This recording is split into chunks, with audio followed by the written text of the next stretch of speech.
So with the Super Saber is not only the fact that it's supersonic, but it also brings with us a brand new type of armament for aircraft, which is air to air guided missiles. So yeah, we got some serious gusto going on, and this is the first of three nations that are getting their what is it called? Their supersonic aircraft. This Russia and the UK. Keeping an eye on OBS. It says it's green, therefore let's hope it's not dying. Please, if the connection starts giving out again, for the love of God, please tell me in the chat so I can see it. Hey, that's what I'm here. Yeah, and that's why these guys are here. So Tom Z was here earlier. He's gone for now. Yeah, he went to go grab dinner. I'm just gonna mute him because, or send him to Gulag or Vlad's skeleton closet in the server. And I have my stream moderator Sneaky here. Bro. Everybody push F. He has an ear infection. Yeah. It hurts. Those that suck. Sucks. It hurts a lot. User on my server, Muammar Gaddafi, is here with us. Yep. Say hi. He is a liar and part of the Rebel Alliance. Hello. No, he's not. And of course, everybody's favorite angry space marine, Temperance. Liar! Yep. Anyway, so let us look. We will now begin looking at this aircraft. So there's a lot of stuff that came in this patch. Oh boy, there is a lot of stuff that came in this patch. So we're going to be spending a good long time looking at the patch notes and everything. Me looking away from the camera as I look at my laptop. Me and my messy ass fucking sideburns picking out through there. I need to get a bit of a trim.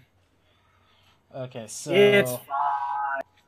Okay, so we're going to completely skip ships because for some reason ships decided to screw my internet connection over. It's probably because of the amount of, I'm only running maybe about, about 5 megabytes upload here. So it's good enough for 20 or 1270 by 720p streaming. But as soon as I bring up the ships, it just literally kills itself. So we're going to be taking a look here at the Super Saber. Maximum speed it can reach is 906 miles per hour, so it goes Mach 1. Turn time 40 seconds with a climb rate of 55 meters per second. It reaches its top speed at around 10,000 meters. So we're going to go give this sucker a nice try. That's a lot of meters.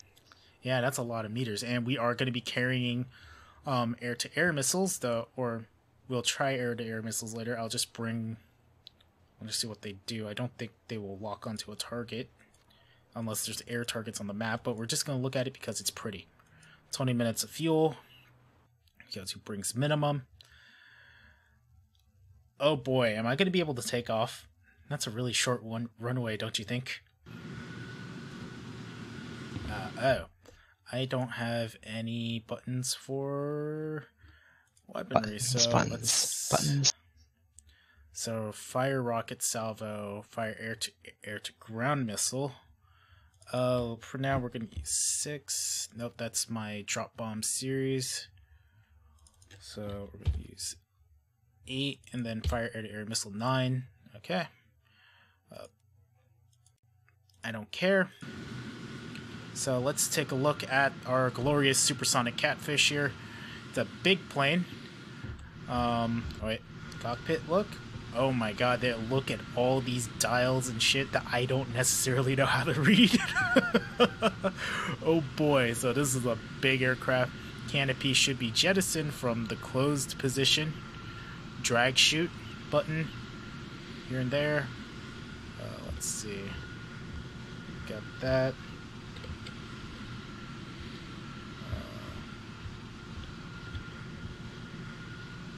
Yep. So let's bring this sucker up to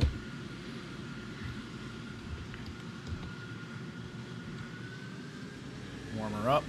Hey, look, and there's an air target very conveniently. Look at, oh, MiG-15. Interesting. Okay. We're charging up the engine. So the F-100's history. This is the third and pretty much the final aircraft that North American would submit and would actually have adopted by the U.S. Air Force in the terms of fighters. Obviously, they're very famous for the P-51 Mustang, the Super Sabre. Oh my god. That sound. Some of the things in this update. Afterburner. The sound of an afterburner going. Oh my god.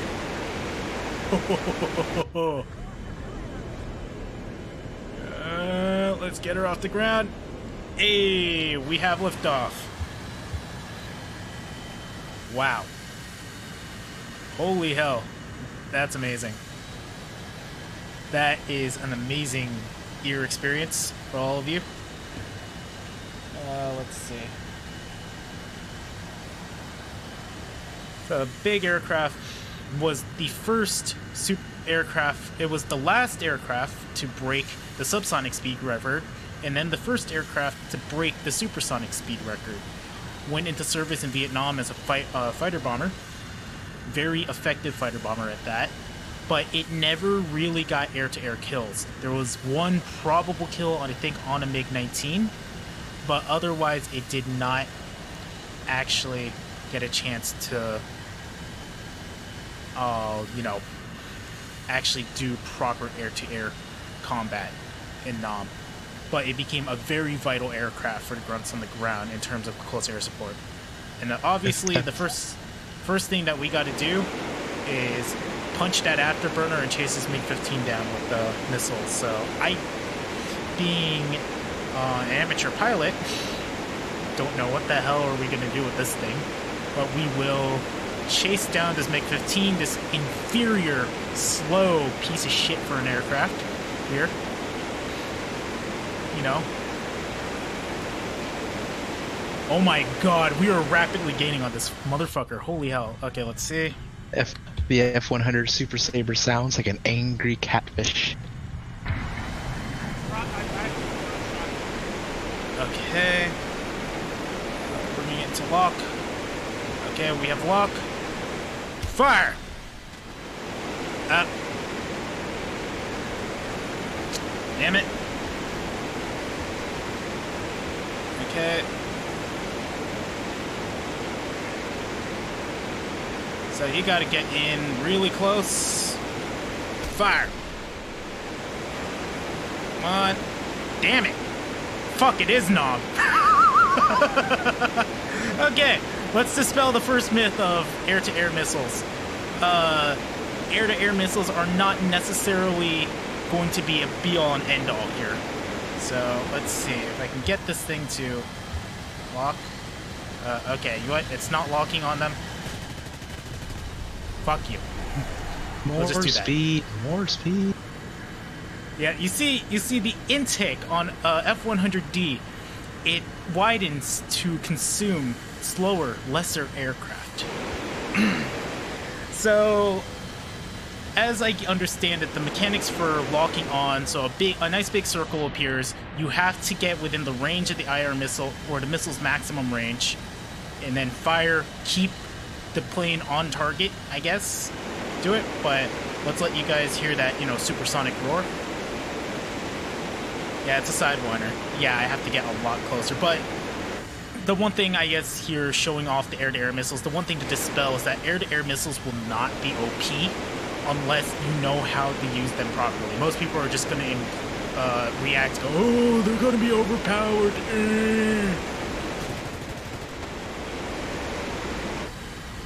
Whew. Yeah. According to all known laws of aviation, there is no way the F-100 should be able to fly because the wings are too small for the fat little body to get it off the ground. The F-100, of course, flies anyway. Yeah, yep. If I remember, it's because of its engine. It's like a freaking. You're not the little wings is nothing more than just to turn the rocket ship. That's all it does. We're gonna see if I can break the sound barrier at sea level. Probably not. I don't know, man. You may be surprised. Yeah, we'll see. You know what? We're gonna just go for a climb, and we're gonna put this fucker in a dive. There we go. That'll be the way to do it. So that'll be a way to make a lot of speed, a lot of quick. It's because they did say that they did implement another thing about the supersonic aircraft. They did implement the. They did implement the what is it called? The actual effect of the aircraft going supersonic. The Prate Gallert or Gaddert effect. God damn it, I can't read. The Pratel-Gallert effect, the sonic boom. So, okay, we're gonna make a lot of speed. Burning these out the burners. Let's see. Come on. Let's see what happens here. Okay. Come on. Whoa! Whoa! Yeah, if you stop on that thing, you die. Whoa! What's the woes? Yeah, I have a giant, my catfish is now an angelic cloud. Look at this majestic cloud. I'm waiting for the stream delay. Yeah. Oh, yeah. Yep. Yep, so yeah, that's the F-100 Super Saber. Ladies and gentlemen, I think we'll move on to the next one. Why miles per hour says... Why miles per hour says Putin's bodyguard? Because America, motherfucker. You're actually going 1 times the speed. You're going Mach 1, basically. Yeah. That's where the cloud would appear. Anyway, let us move on here, and we will look at the next aircraft that is, you know, very, very super speedy. This should be the instant Gopnik gets into the stream part, hopefully, maybe. This is the MiG-19 PT 10.0, so this is top tier. Let us spade this as I show off the fact that I have absolute absurd amounts of premium currency courtesy of the content creator program from Gaijin. So they basically give us everything that we need to actually show all of you guys what's new on the server. So the cloud the cloud basically formed at 0.6 because Mach 1 is it's actually quite it's actually interesting. In kilometers per hour, it's 1,234.8.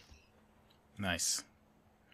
So you're basically going like 1.6, 1.7 Mach in the cloud appeared. So that's actually kind of interesting. Good to know. Yeah, that's interesting. I bet it disappears when you go past it though, because that seems a little weird that the cloud would remain there. We weren't going fast enough. I just wanted to see if we can get it to go. So the visual effect is there, but so the MiG-19, this is, you know, the next iteration of I honestly don't know. I literally was given, the aircraft is given to us so that we can show you what it is. If any of you who's on the dev server in here, Tempress or Mamar, if you can look up how much it is to actually research. Yeah, I don't have the dev server installed, man. Tempress, do you have it? What? The dev server? Yeah, but I'm not on the dev server right now. I'm playing in my fucking engine. God damn it, get on the dev server. I want to play my fucking engine because, you know, it's super guy jiggle bullshit broken. Yeah, so the MiG-19 Farmer, don't know why they called it a Farmer, honestly. You know, I know it's NATO names, but honestly, that's a very weird name that they would give for NATO. So it came into service March 1955, and unlike the previous MiG-17, they have decided that having mixed armament on an aircraft is a terrible idea, so they've switched to twin 30mm NR30 cannons, but the only downside is that you only get 140 rounds, so this is definitely an interceptor. Going after larger aircraft or other fighters. You don't really want to try to you're not going to get very many targets unless you're really good at aiming and you somehow hit something with your ATGMs. Anyway, let us bring the Farmer out here. Old Farmer Vladim, or Vadim, is going to be going out. Okay, so full fuel tank is 22 minutes. We're just gonna bring the full fuel tank because 22 minutes. It is only 6 minutes. Jeez, that's there's no in between. Yep. So let's look at this plane. It's a big, kind of looks maybe more like a sturgeon than a catfish, maybe. So here's the cockpit here. It's a really nice cockpit view. Very modern compared to some other Soviet aircraft. So nice big, all these nice big huge dials. Look at the details through this, really crappy 720p stream. Their stream just went red a little bit, so there might be some delay. Alright, so you want to know the research cost for the MiG-15 now? What? You're looking at roughly $390,000 for research. Yep. Okay. That's interesting. You're talking about the MiG-19, right? 300. Yeah, MiG-19. 300. So 390,000 for the MiG-19. How much is it for the F-100? F-100 is the same. Okay, so let's repeat that again. For supersonic jets, as of the dev server, this may change. Again, this is dev server. I have to put that dev server disclaimer. It may change, but I like how for the time being, the what is it? So 390,000 for research. So let's get this guy all started up. So the MiG-19 is essentially that MiG-17. Instead, it got even more angled and edgy, and it gains 2 engines instead of just one big one.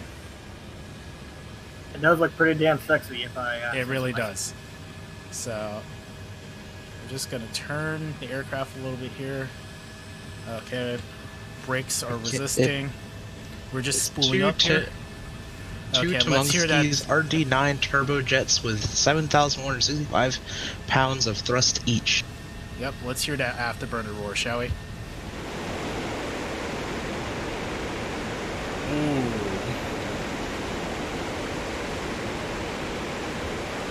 Oh, man. Oh. Almost broke the flaps. It was the USSR's first ever fighter jet that was Oopsie. Oops. Anyway, let's pretend that didn't happen. But holy hell. So, let's see. Let's get that rotation of that afterburner. Okay, so we have here inferior American jet. Sulka. Hence load factor too high. Okay, that's interesting. Okay, so they didn't type in the proper load factor too high.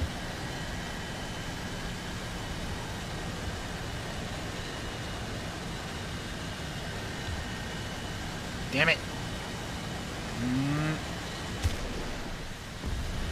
Hey, there we go. Sorry, I had to go silent. I was trying to focus on that. So that is an air-to-air kill. Jeez. And that takes a lot more. So let's put it like this. It's not easy to use IR missiles, even when you're fighting an AI target. So this is the lesson that the US would learn later when they bring in the F-4 Phantom and other aircraft, that IR missiles are not necessarily a replacement for air-to-air dogfighting combat with guns. Larry Folk says that it looks like a flying burrito or wrap. So let's hear those guns, though, shall we? Woo! Yep. Let's see. I wonder if this thing can idly break the sound barrier. Nope.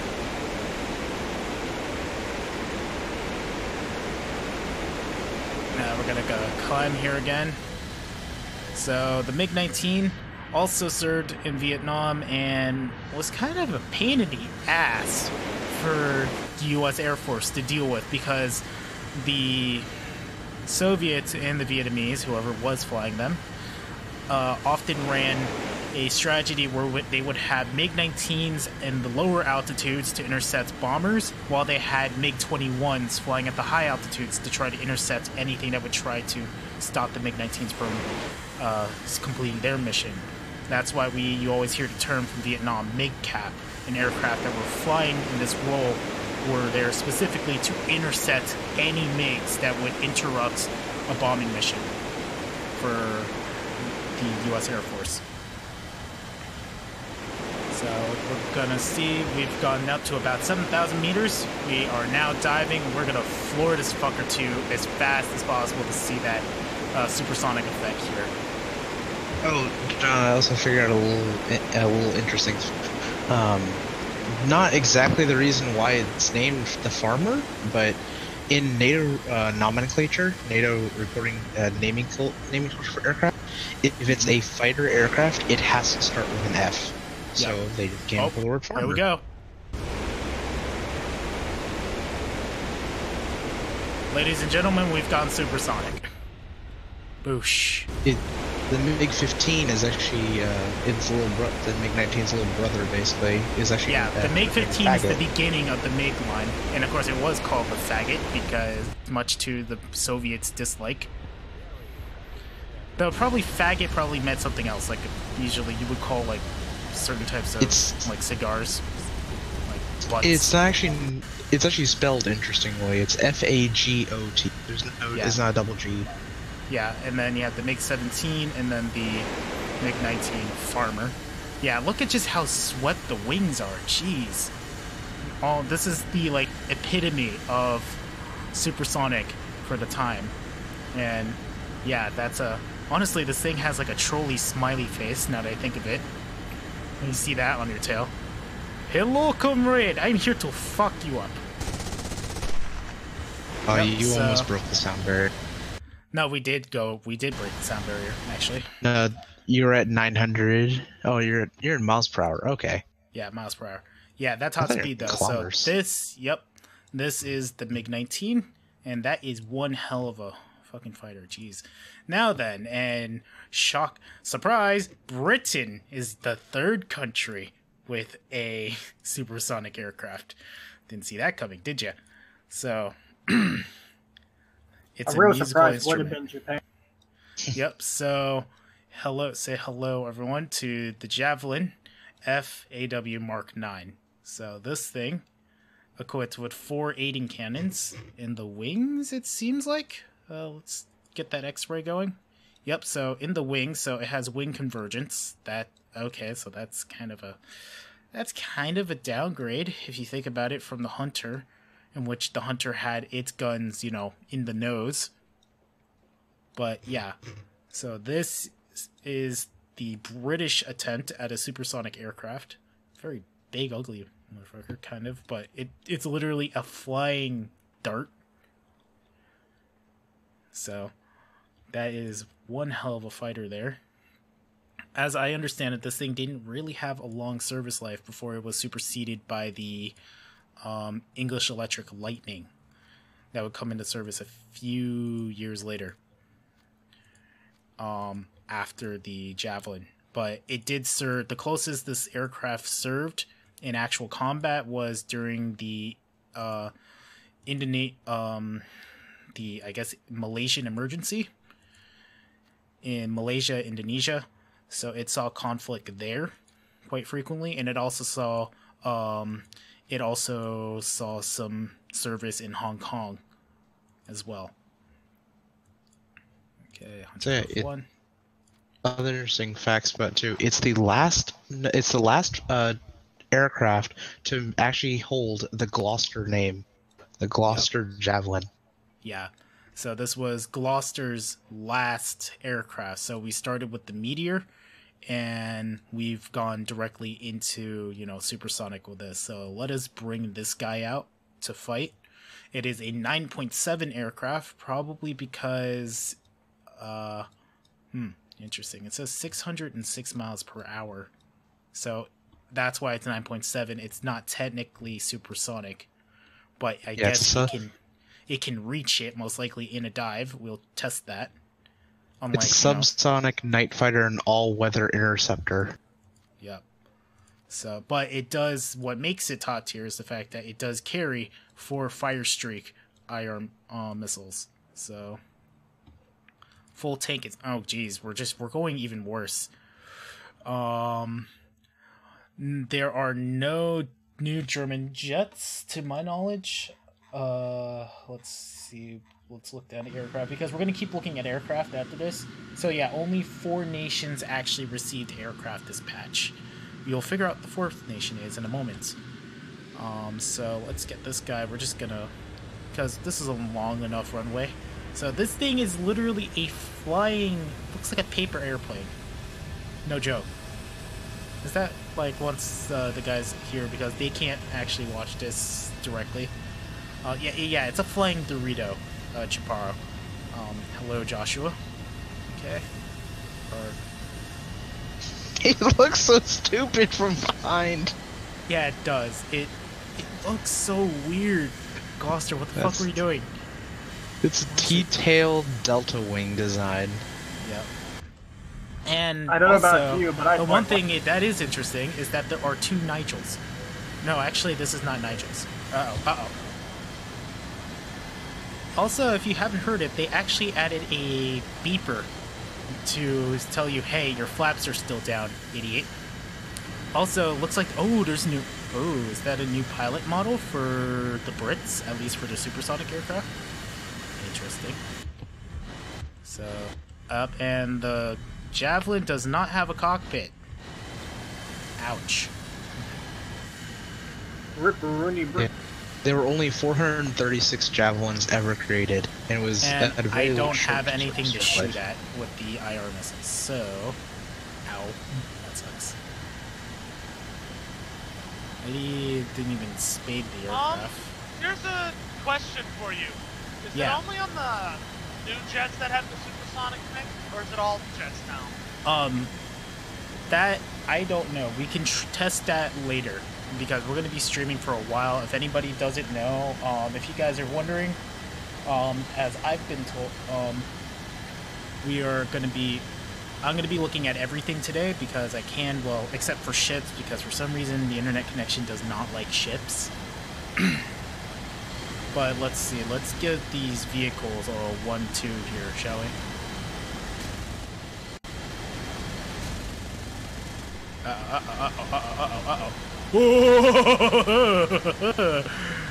Ooh, that was a bit too close for comfort.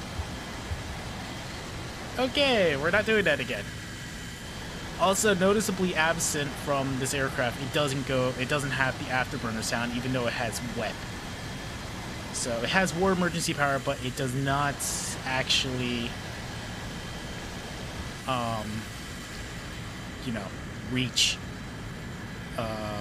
It does not have afterburner, seemingly. John, you're flying a French plane. This is not a Dassault Mystere, okay? We're not flying French. This is the Gloucester Dorito. We will officially christen this aircraft as the Gloucester Dorito. Did Gloucester predict the future by making a Dorito chip design before the Dorito was invented? No, that the Germans made a flying Dorito, the Reichs Dorito, the Horton 229. Okay, so I think this is about as much altitude as we're gonna get. So we're gonna try to see if this thing can actually break the sound barrier here. I'm confident though, because it doesn't have a proper afterburner. We're gonna put this in a shallow dive and just run the war emergency power and see where this goes. So there's no war emergency power sound here because it's not.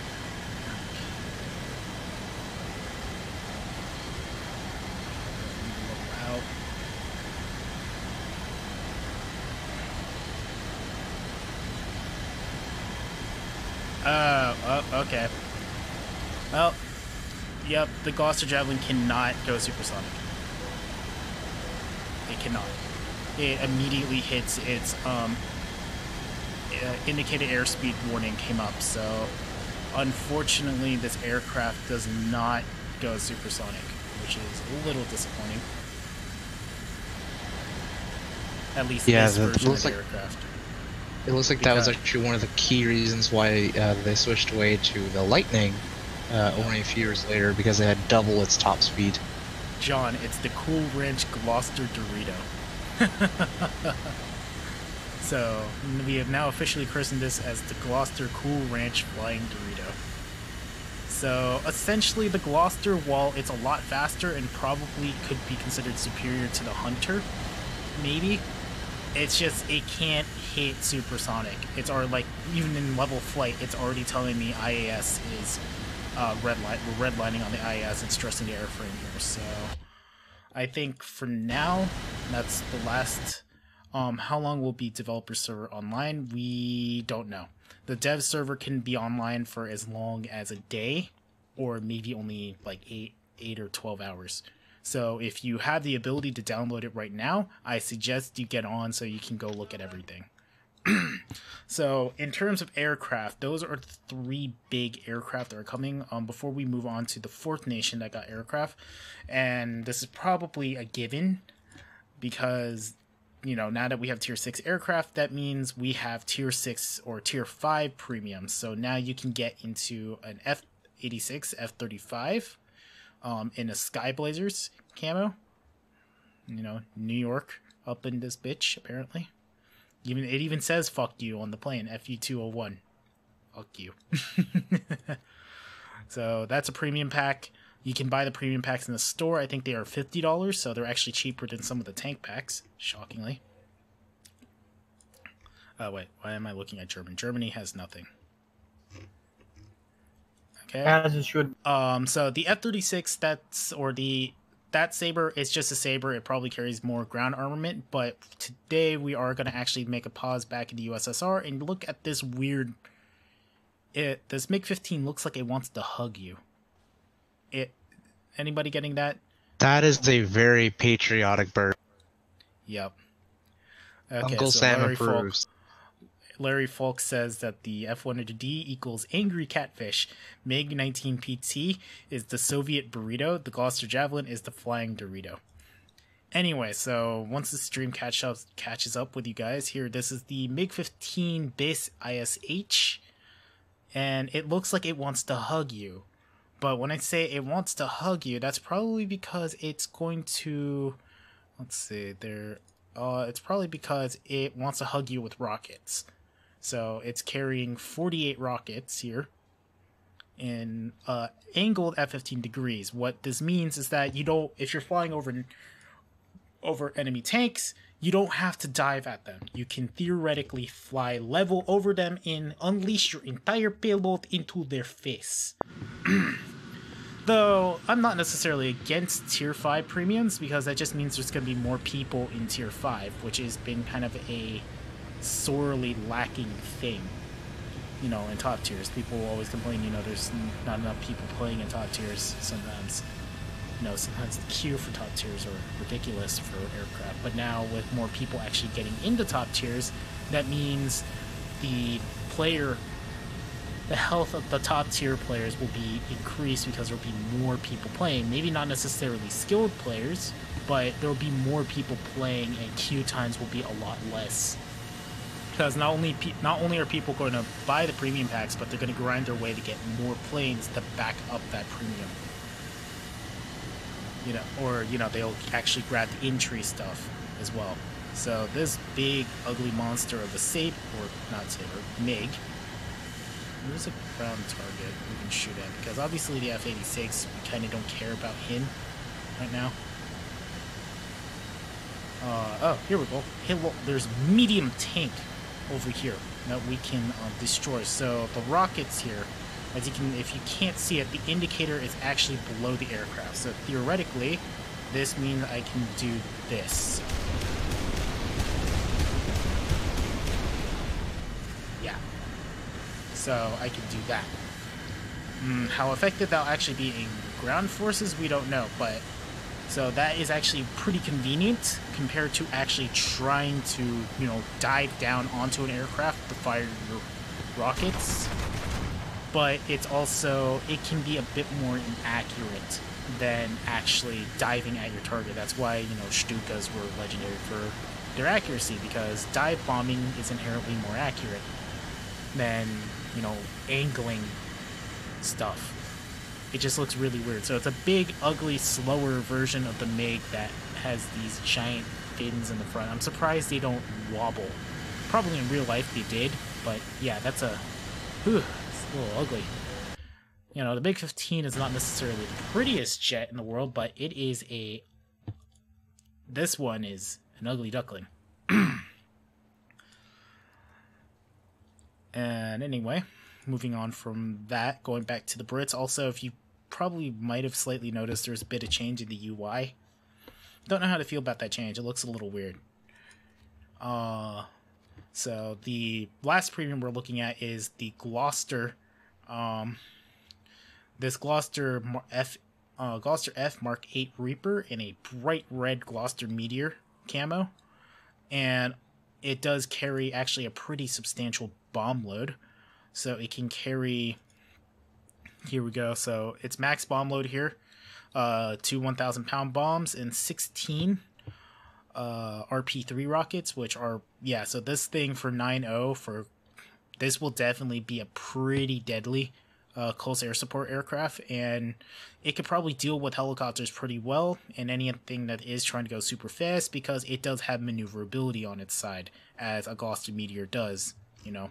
But I would do a guide video on this jet, but the thing is about the Meteors compared to like the 262, I am planning to do the G91 as the next guide video. In terms of jets, we're going to kind of slowly go from, you know, the grandfather of fighter jets to a jet that is kind of in between both worlds, and then we'll move into like supersonic if I can get my hands on the F-100D. That will be the aircraft I will do because I'm closest to it research-wise.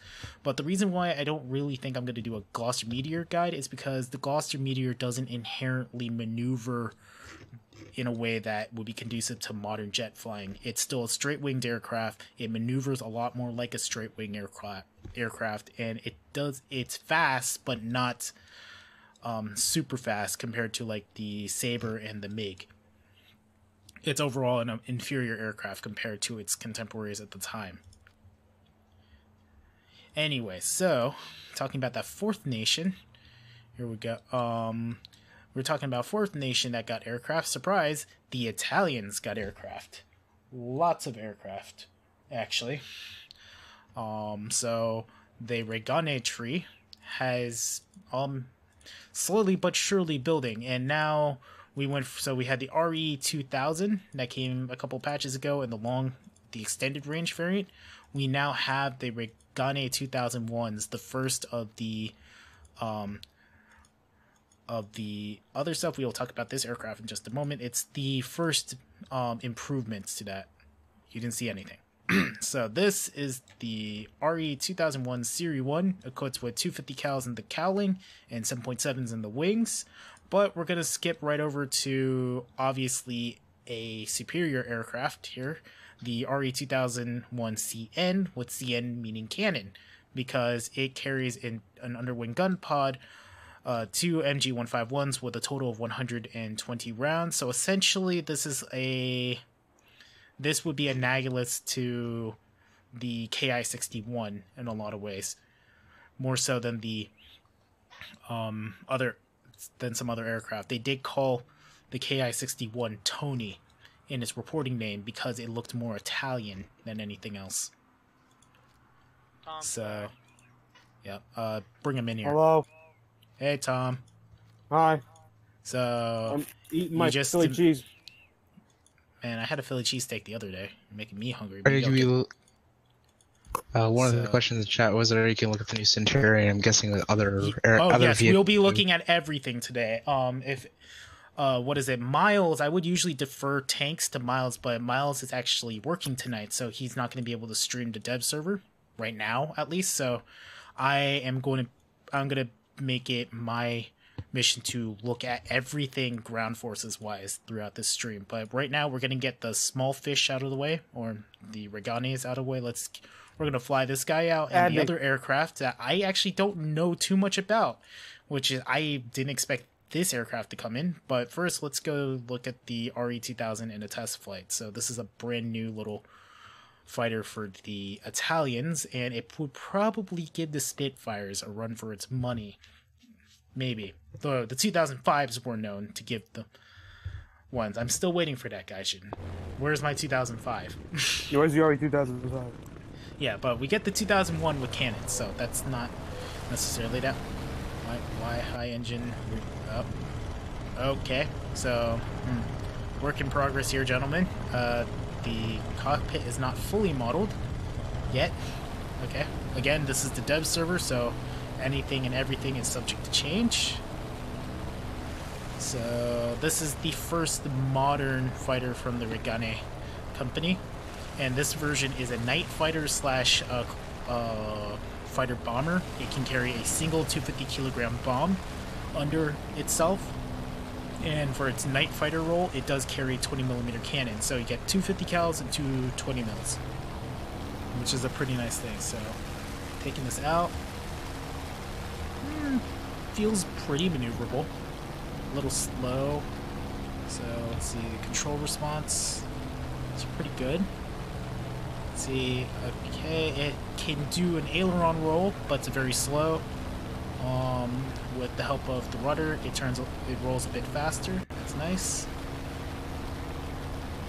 So there's nothing in the cockpit. You can't even use the gun sight in the cockpit yet, so don't try unless they finish that in the actual dev server. There's probably a developer sitting there rushing to finish the details for the cockpits. Would not be surprised. So this is the look at quickly wiki attack here. Don't tell me what to do. Alright. So trying to get a dip out. I'm being called as an elite raider to go assist in being an elite raider. Really? Nice. Okay. Hey. Off to Destiny with you. All Destiny. We'll see you on Destiny. Yeah. Yes, very tiny desk. So the yep. See you, sneaky. So the Regane 2001 Falco 2 was developed, brought into service in 1941. It was equal to the Machi MC202, but overall was, what is it? Looking at it, it did operate in North Africa, and it did encounter the British with having, I think they were escorting a bomber. However, 2 Spitfires were shot down by the Reganes, and I would imagine these are the Reganes without the cannons as well. So Italian pilots were actually pretty good, all things considered, for their time. And if anybody's going to ask about Italian tanks, we will get to it.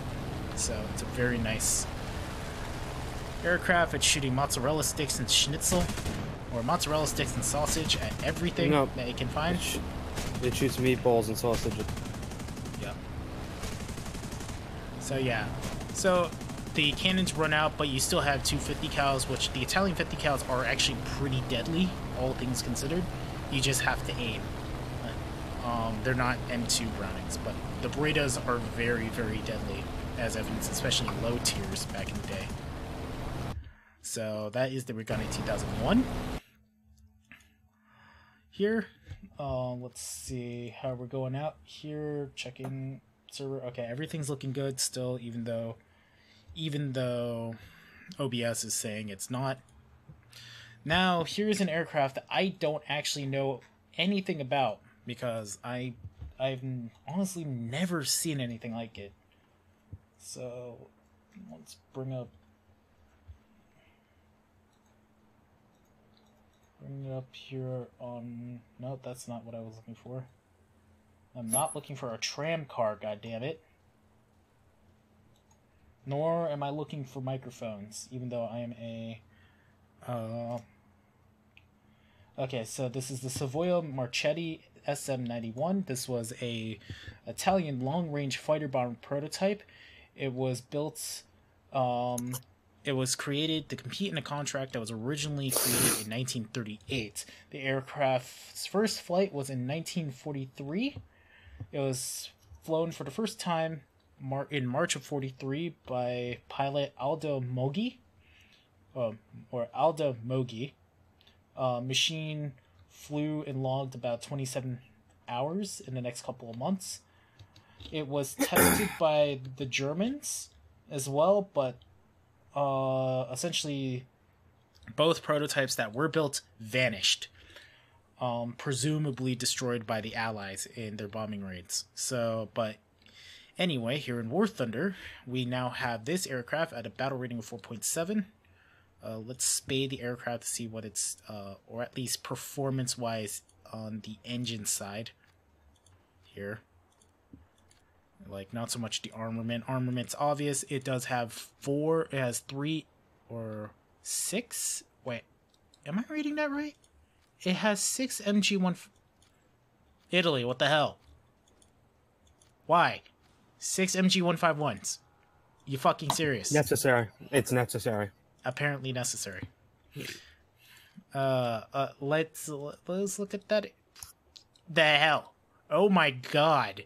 That is disgusting, and I love it.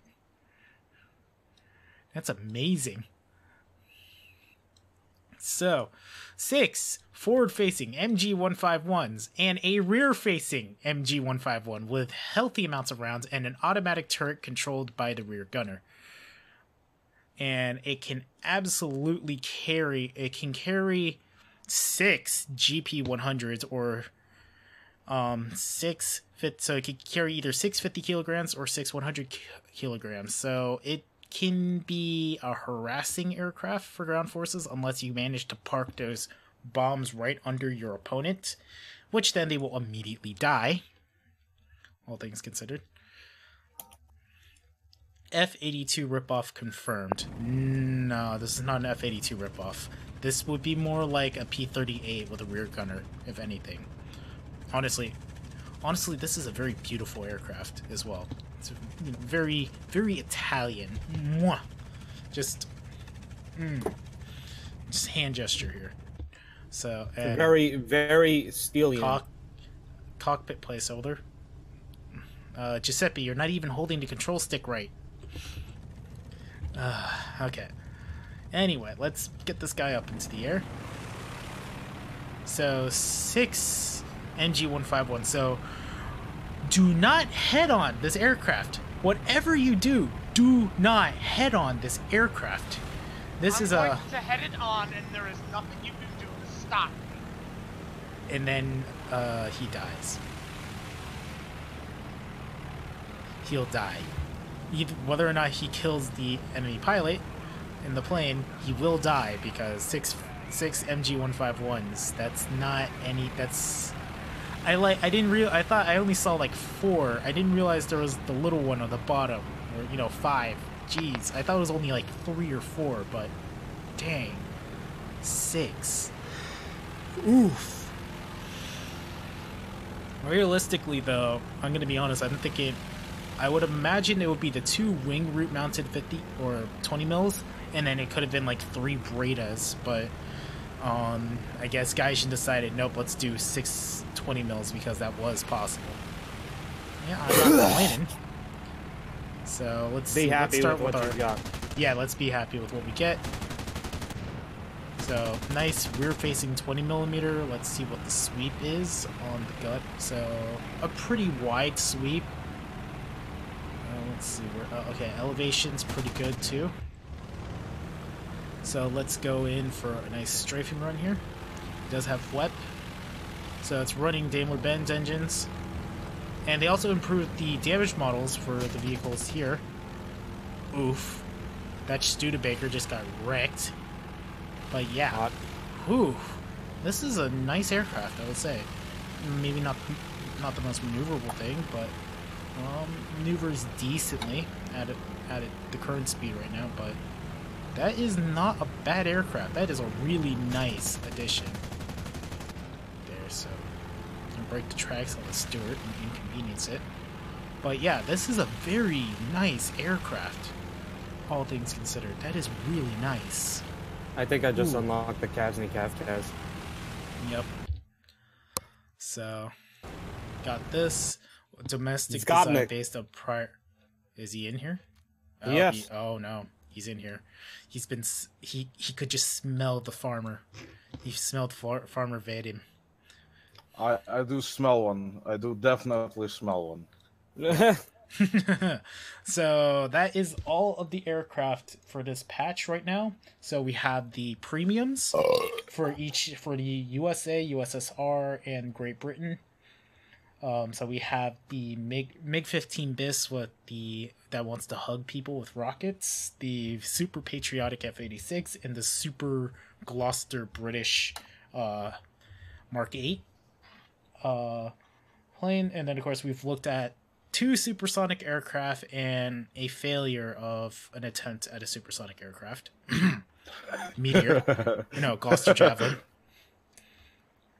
So, okay, so backing up a bit, if anybody's wondering about ships at this point, anybody new, I would be looking at ships, but for some reason, ships crapped out my network connection, so we're not going to be looking at ships.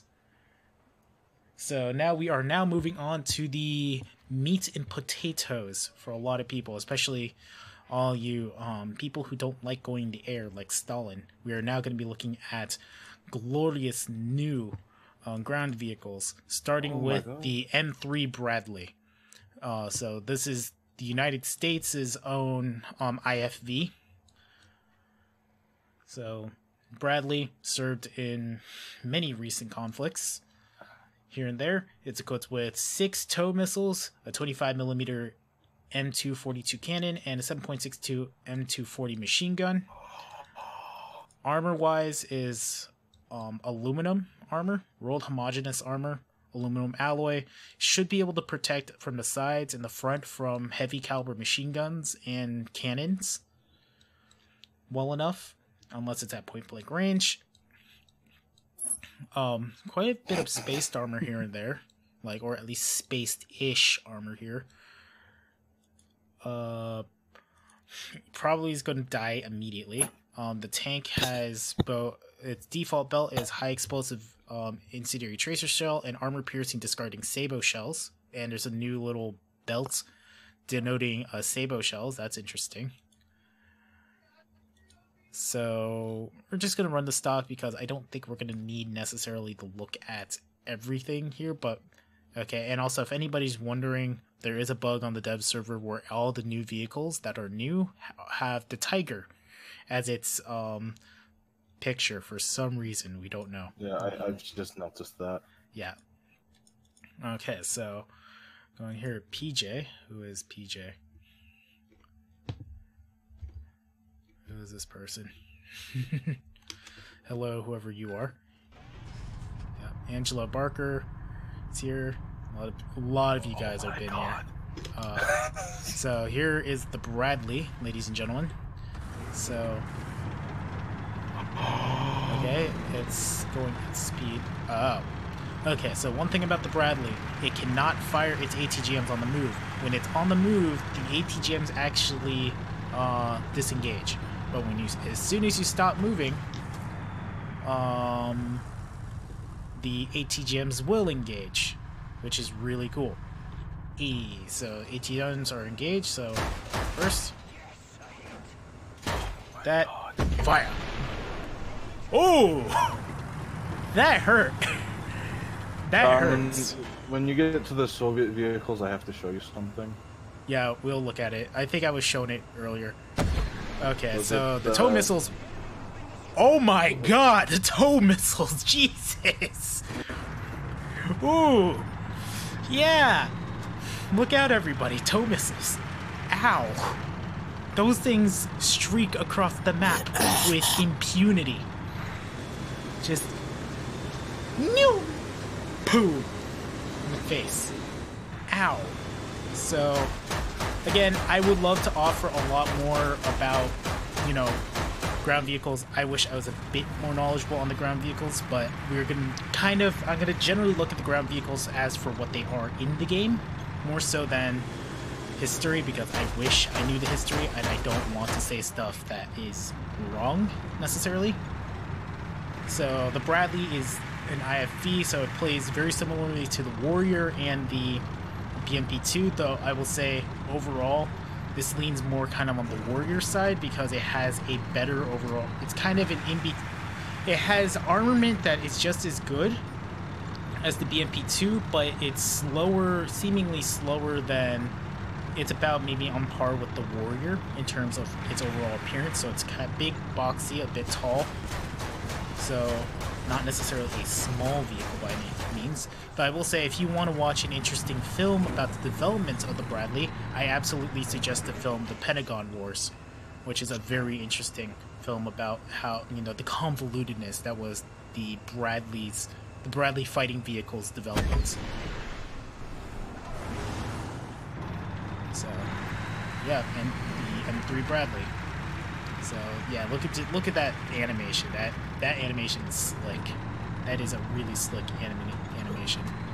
Yeah, everybody loves modern things, Lord Timchanka.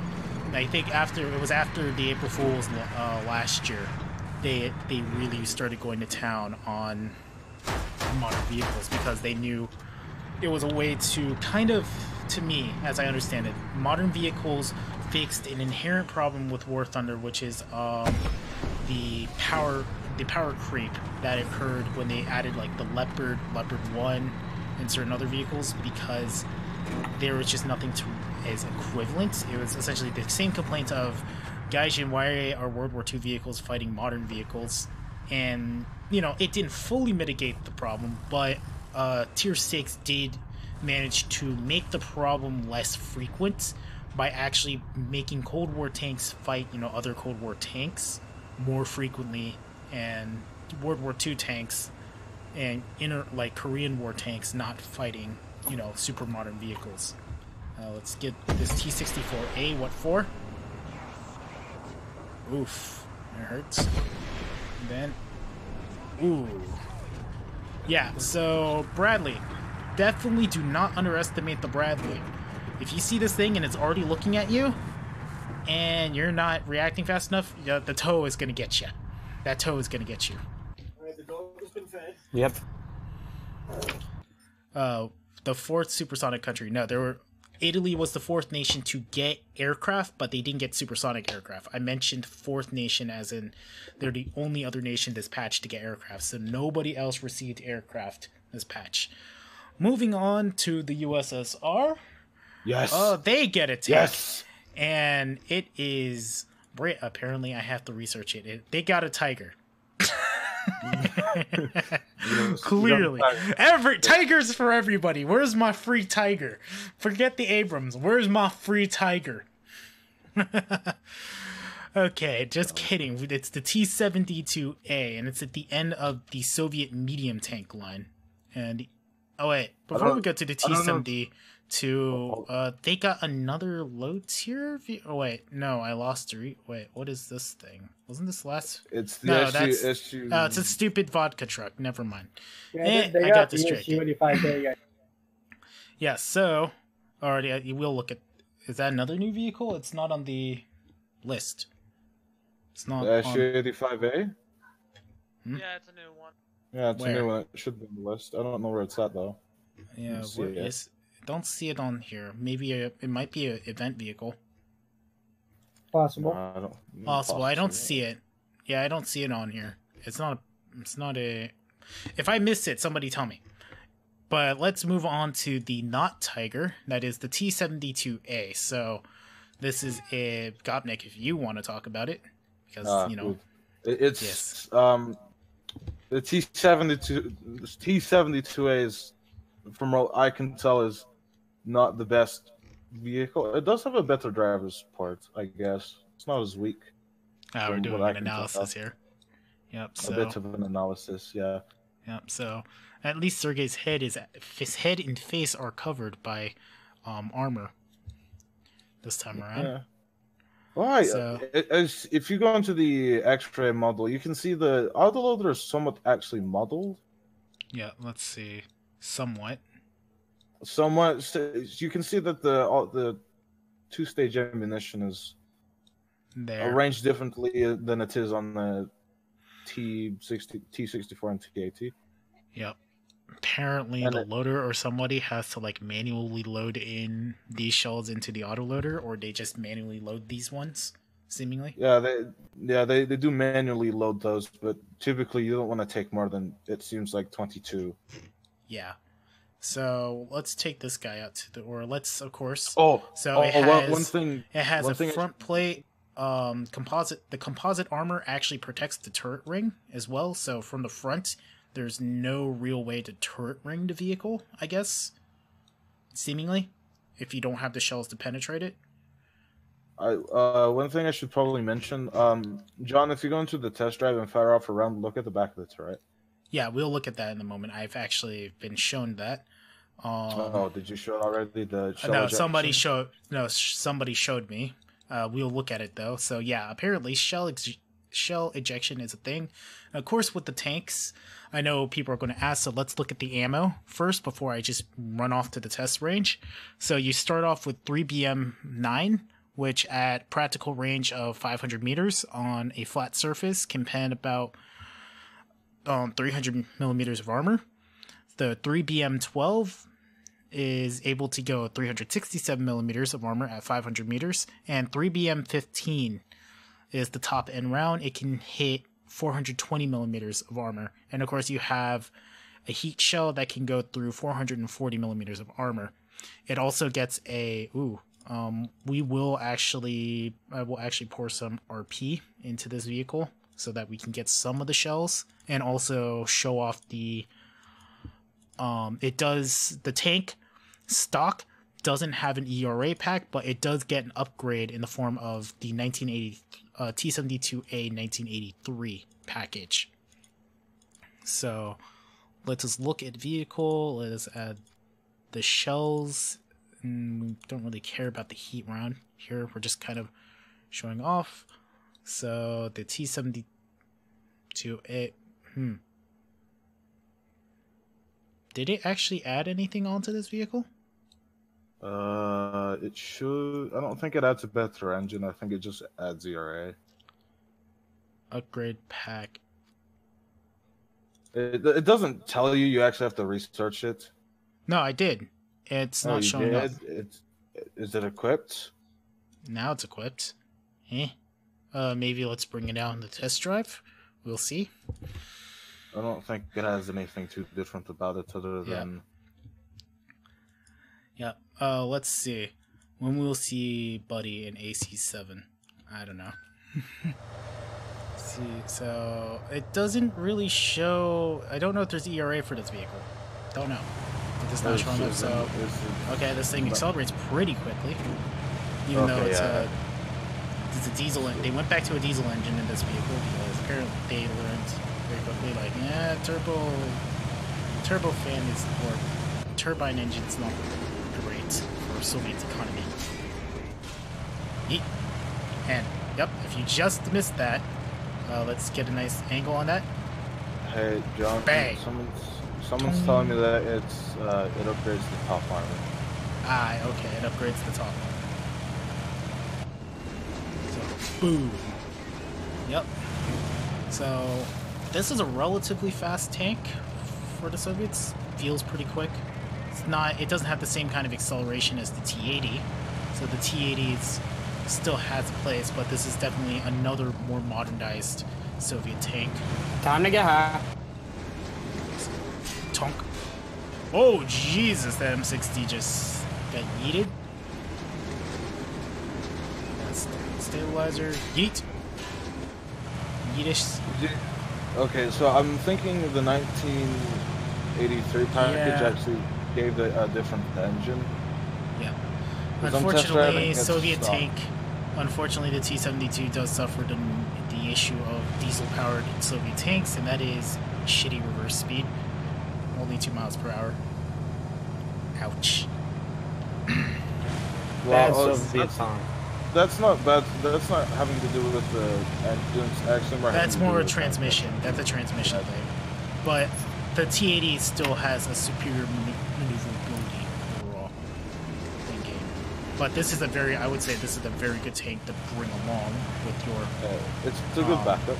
Yeah, it's a much better backup than the others, definitely. You know, it looks like the T-62, except they smashed it even further with Stalin's hammer. You thought the conversion from IS-6 to, or you thought the IS-2 to IS-6 pancaking conversion was great. Now you have the T-62 to T-72 conversion, which is smack it with Stalin's hammer. Boom. It gets flatter and wider and thicker gun. Could you look at the X-ray on the top armor? Apparently it adds another layer of composite or something. Yeah, we'll look at it in just a moment, but of course before we go, let's watch this door open up. Honk. Tonk. That is highly amusing. I wonder if that'll give away your position. What, the shell ejection? Yeah, that could give away. It might give away your position. That might. I don't know how far it range. I don't know if it's. I think if you're firing a gun, the dust cloud will give away your position more than the shell ejection. Yeah. I will say though, everything it shoots, it pops the turret off of. So, of course, obligatory. Let's kill the Abrams over there. It died. Yep. Nice. So, yeah, T-72. Let's fire off one more round. Dink. Okay, they need to add the sound of the brass hitting the tank. But anyway, that's the T-72. So the Soviets get another top-tier tank to bolster their lineup, which is really nice. Do the French autoloaders also get shell ejection? We will check that. I'm pretty sure they do, but... Yeah. Ivan throwing out empty vodka bottles. That's funny. Okay, Just so the cap comes up first, and you're glug, glug, glug, and then the bottle goes thrown out the window. Yep. Okay, and now moving on to the British. So the British get more Tigers. They got Tiger 141 Kappa. Interesting. The Israeli tank gets an Israeli flag on it. Nice. So this is the Shot Kaldalit. Oh god, I can't speak Israeli. I know Miles struggled a little bit with the pronunciation as well. Forgive me, being that I'm more of a pilot than the tanker. So this is the latest Tier 5 premium, and it is the top end premium for the British. Essentially, it's a ERA'd, up-armored, better engined, balls to the wall, gunned out Centurion Mark V with a locally built 105mm cannon by the Israelis, which allows it to have a better ammo complement overall. Can reach a top speed of 30 miles per hour, but it has a better transmission, so I'd imagine it responds better to acceleration, deceleration. Anyway, let's look at the modifications. So we start out here with APDS 728. So about 500 meters, flat armor, 250 millimeters, but it does go all the way to M111, which is, was it M111? That's the Israeli APDS round, that APDS FS round that was developed by the Israelis, and then it became licensed. APDS,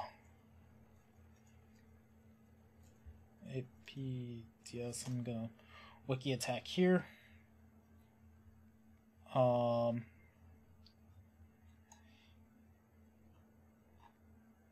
Yeah, so essentially this is a British tank that actually gets more ammo choices than a standard Centurion, because, you know, the British are weird in only fire APDS or HESH. So you have the options to fire HESH, Sabo, and a nice high explosive shell or high explosive anti-tank shell. Let's bring this guy out to the range with the Sabo and the heat as primary, and then a HESH round, and it does get a smoke round as well. So the best tank in the world, says Lord Tunchanka. I don't know, well, which tank, and are we talking about the Centurion or the T-72? I wonder who could be behind this tank. The mean potential is unreal for these tanks. So Potential. yep. Okay, I will say this thing accelerates it gets up to speed a little bit faster. Let's see what its response in reverse is. Okay, that's pretty good. It goes 7 miles in reverse, so it responds pretty quickly. Back and forth.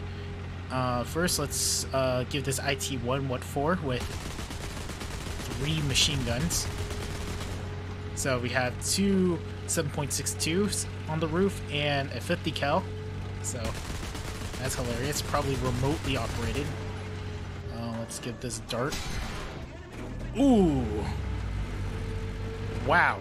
When you can pop off the turret of an IT-1, you know something's good.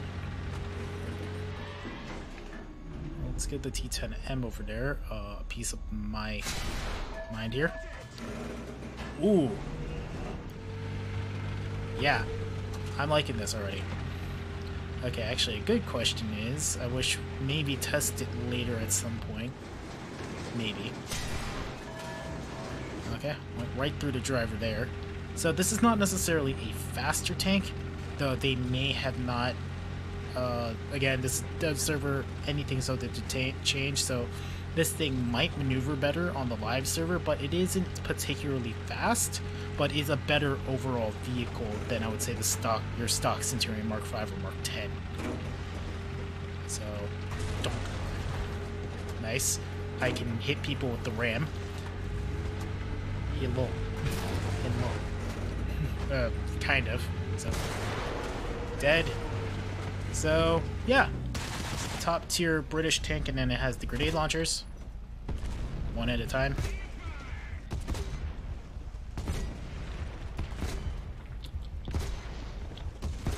Just spamming here. Do the British also auto-eject their shells, or nah, they don't? No, they don't. Yeah. Also, we'll actually look at that. So this is a pretty... I actually do want this premium, more so than supersonic aircraft, just because I do want something for my top tier lineup for the Brits. I do enjoy my T-55AM, so I'm definitely looking at buying this aircraft, tank. This is what happens when it's an impromptu stream, you know? So, big tank, very nice. Probably gonna buy it when it comes out. 119 of you still here. Vlad, did your closet get bigger? No. How? Okay, explain to me how I expand my closet. I can't even fit myself in it. Hey, Vlad. What?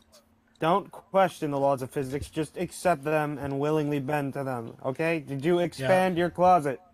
No, I didn't. I can't even. Apparently, it did. Okay, so let's move on here. So next up Tom is Cruise the Challenger, the Challenger 3, which is essentially Mark 3. So this or Challenger Mark 3. I'm dumb. So the Challenger illegal. Mark 3 gets ERA that actually covers the lower plate. Can stop mainly more to stop heat rounds, because when that's an issue, more so than kinetic, because again the British would like to not have the lower plate exposed when it's actually doing its job and not fighting up close and personal with other tanks. There's just ammo everywhere in the tank for some reason. Apparently to make things a little spicy. Yeah, all the two-part ammunition, the rest of the ammunition's in stowage boxes inside the tank. ERA everywhere. Theoretically, it also got a better engine, I think. I don't remember the theoretically, but it doesn't add that much more horsepower than the standard it doesn't. one. And we're just gonna take this right out to the range and now look at the stuff after that. Yep. So we'll say it gets up to speed a little bit faster, seemingly. I don't really know anything about. Haven't played the top tier Challenger, so again, I do apologize if I'm a bit disappointing when it comes to ground forces stuff. Yeah, I don't play ground forces as often as some of the other YouTubers do. I do like my air forces. I do like my BMP2 because it's a meme. Right. So this is a big tank. It doesn't have the spotting machine gun anymore, oddly enough. Probably got rid of it for good reason. Fuck that tree. The tree's like, why you hit me? Just fuck it. Like broke its ankles. There we go. It's another tank toasted. Yeah. So it's essentially a Challenger with ERA instead of being an upgrade to the previous version, because there are a few other changes I'm assuming, I don't want to gloss over it, but there are changes that somebody else can nitpick all the way through better than I can. So maybe if the dev server stays up and somebody gets home, somebody else who's more knowledgeable than I am, like many miles away, will be able to really nitpick the vehicles more so than I can. But so the British get a top tier, both a new top tier tank and a top tier premium. So theoretically, the British lineup at top tier has enough vehicles to at least, you know, counter the plague that is Abrams. Darth Plagueis the Wise. Yep. Moving on. Surprise! Japanese get new tanks. Yeah. And Japan gets A new something. A new tank. The oh dear God! What is this thing? What is this thing? It's sexy. It's their own IFV, the Type 89, which kind of looks like a Martyr and a Bradley had a baby. That's basically that's what it looks like. It's like a Martyr and a Bradley had a baby. It's longer. The chassis looks more like a Martyr, but it has a turret that reminds me of the Bradley. It comes with Type 75 or Type 79 AGMs, which Type 79 AGMs. Okay, no, they're not the insult the insult to humanity that is the Type 60 ATM. So I guess we will take it. Oh, and I totally forgot about the British shells, like a ding dong. Let me Apparently, the mantlet is 500 millimeters effective thickness. Yep.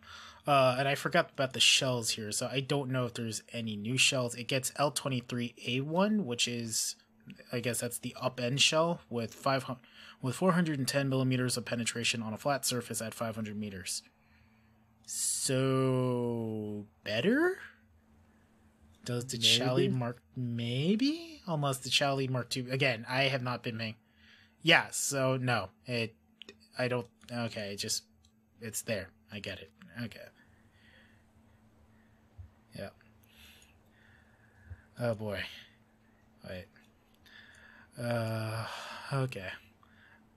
Yep. By the way, it's Pixie. Wait. Pixie, is that you? Oh no. What? Oh wait, we're not looking at that yet. Okay, anyway, let's look back at the Type 89 here. Oh boy. So, yeah, so the new national flags, that's another thing. So when you look at the stat cards on the point that direction. Yeah, point that direction. If you look at the stat card on the left side of the screen, you will now see new nationality flags for all the vehicles. So if there's a vehicle that belongs to a nation in the tech tree but is not actually from that nation, let's check out, let's say, the TAM. Okay, they didn't fix that for the TAM. It should probably have the Argentine flag on the TAM, but like vehicles like the Israeli vehicles, they have an Israeli flag instead of a British flag whenever they're in combat. Or at least it shows up on the tag. But let's take out the Type 89 for a drive here because it's an interesting little vehicle. Or let's look at the modifications though. So has a Type 79 missile, 700 millimeters of penetration. Can get a AP belt that is capable of penetrating not that much armor. Maybe. Let's see. Oh, okay. So the top end belts of the Japanese can, at point blank range, pen through 101 millimeters of armor, or 112 on a flat surface. Basically meaning that if you might die if he's carrying an AP belt. Ow. What if I nicknamed my son Pixie Jr.? Okay. Oh, that's just weird. Okay, so I think this might be bigger than the Bradley. All things considered, it looks like it's bigger than the Bradley. I like how there's like viewports on the side of the vehicle. It has its own interesting little hum as well. So relatively slow fire rate for the cannon. It's kind of, I guess, similar to the Warrior's cannon, unless I don't have high-low settings set up properly. Okay, the Type 79 AGM. ATGM. Pretty fast. not super fast like the TOW, but can get through a decent amount of armor if it's well aimed. So definitely we're seeing in this patch a lot more IFVs, which is really nice. Really nice change for also, by the way, anything on the dev server, if you use Golden Eagles or anything on the dev server that you happen to have, basically don't spend any Golden Eagles that you purchase on the dev server because it won't carry over. None of your research that you do on the dev server carries over to the live server. This is a completely different client compared to the live server. Not automatic or Ferraris, let's see. Angelo, are you the Angelo that I think of by that? I mean, the artist, because, oh boy. If I didn't know that, if you were actually here, it's really awesome to actually see you here on the stream, but if not, well, you know. So, yeah, so Type 89, it's a new IFV for Germany, or Japan. Ugh. I need water. Yeah, before I'm told that Type 89 is missing a stabilizer and has too many missiles. Hey, if it could, well, maybe, you know, Hero and the other guy are just sitting there inside the tank with an ATGM in between their legs. Maybe. Yeah, they probably just stowed 2 extra missiles in the back. I wouldn't be surprised. Well, it's definitely better than the Type 75, the glorious Japanese, you know, Panzerwerfer. We had a match if Temperance is still here. Temperance, you guys, or Temperance is not here. I think me, Gop, and Temperance were in a match, and there was a guy running around a Type 75, and we made a bet on him if he could actually kill anything with it, that one of us would buy him Golden Eagles. That was with Steel Wolf, yeah, and he actually bought some Golden Eagles. Yeah, the guy actually survived the match, or survived pretty long in the match, and got 3 kills on top tier vehicles, which was pretty insane. Anyway, that's not the Angelo I was thinking of. Dang. Anyway, let's move on to the French, who get nothing. But we are going to test something here, so let's see. Let's bring out the... What is it? Where is it? The Lorraine 40-ton, most likely? No, the French do get something. It's just not on the dev server, I've been told. Yeah, but let's look at the... Let's see how many other tanks actually got that autoloader feature. It's just the T62 and the T72, the French. That'd be funny if they did get it. That'd be funny if they did get it. Anyway, now that we have looked at basically everything that isn't a certain other nation for ground forces, we will finally take a look at, in my opinion, the, oh god, there's tigers everywhere. Okay, so we'll be looking at all the Italian vehicles one by one. So the Italians get their tech tree. There's quite a lot here. So we're going to be looking at top to bottom because obviously all the thumbnails are incorrect right now. So let's start with the bottommost vehicle here. This is the AB41, which is a 4-wheeled armored car with a 20mm cannon. Let's actually take it out for a drive. It's somewhat adorable. It could be...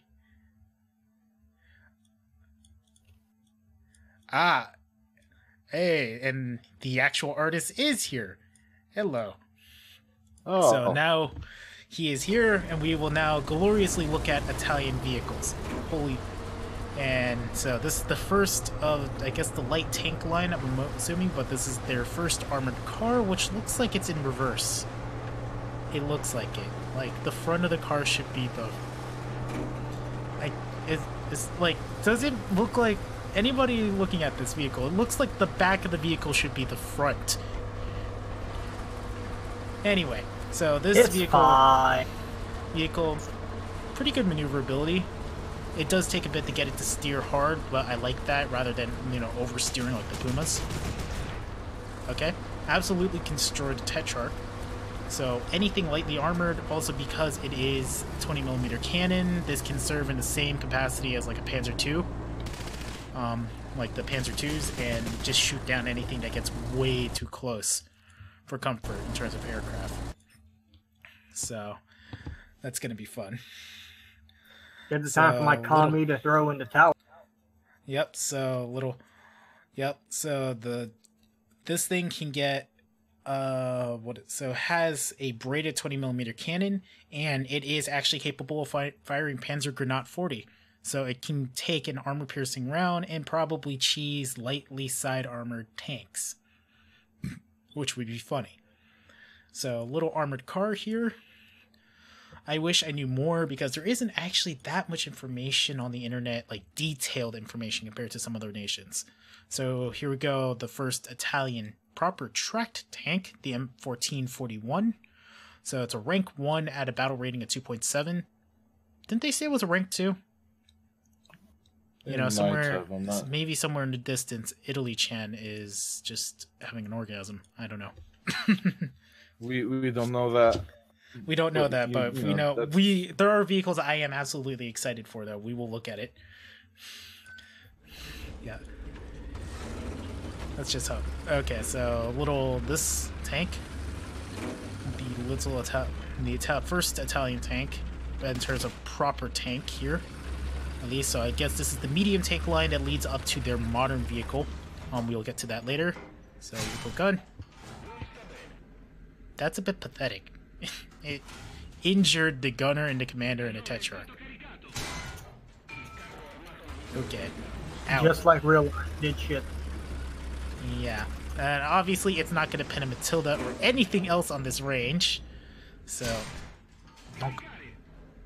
it hit something, but it didn't go through. Ooh. Not particularly great. Are the whole machine guns modeled? Oh, no, they're not. Aw. Why is the Japanese the only ones who get whole machine guns? Mostly because they didn't have turret machine guns. Yeah. Good question for I think Don I Vallon. guess. Yeah, so again, everybody in the comments here, anybody watching the comments, I hope they record later. But yeah, our resident War Thunder comic artist, Angelo, is here checking out the stream because Italian tanks. I'm actually very much honored to see you here. Good All to have places. you on the stream. Yep. Good to have you in the chat. So next up, another armored car with a 20mm cannon. This is the AS-42, and this actually looks really cool, all things considered. Look at that. Look at those tires. Jeez. Huge. A lot of fuel. This thing is going to get... This thing goes places. Wait. Hold up. Anybody else see that? There's random belts of rifle caliber just floating. Somebody start playing the X-Files theme in the background somewhere. There's just rifle caliber shells just floating in the air. Apparently the Italians also have magical floating stripper clips. And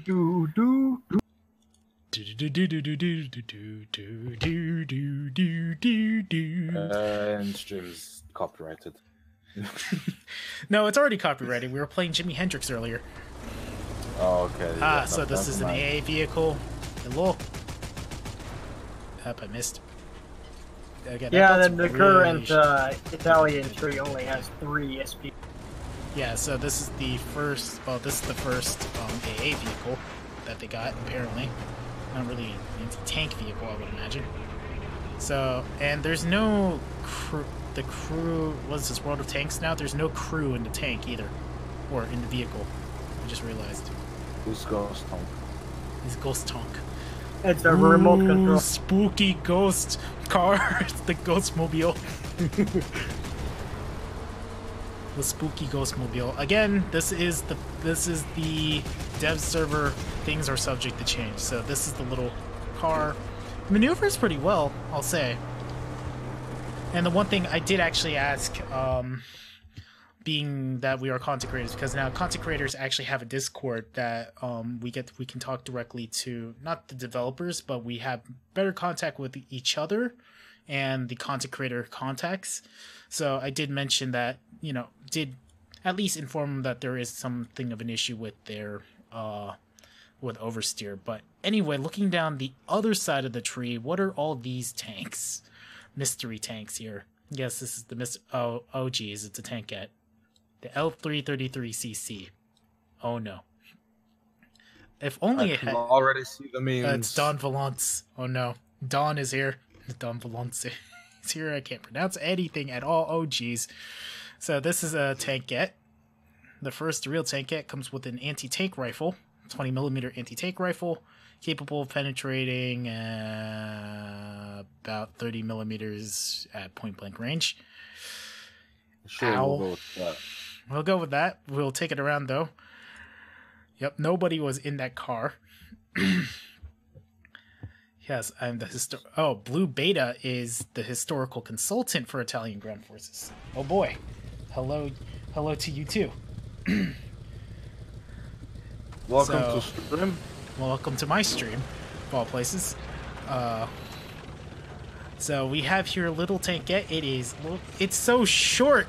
The grass is taller than this thing.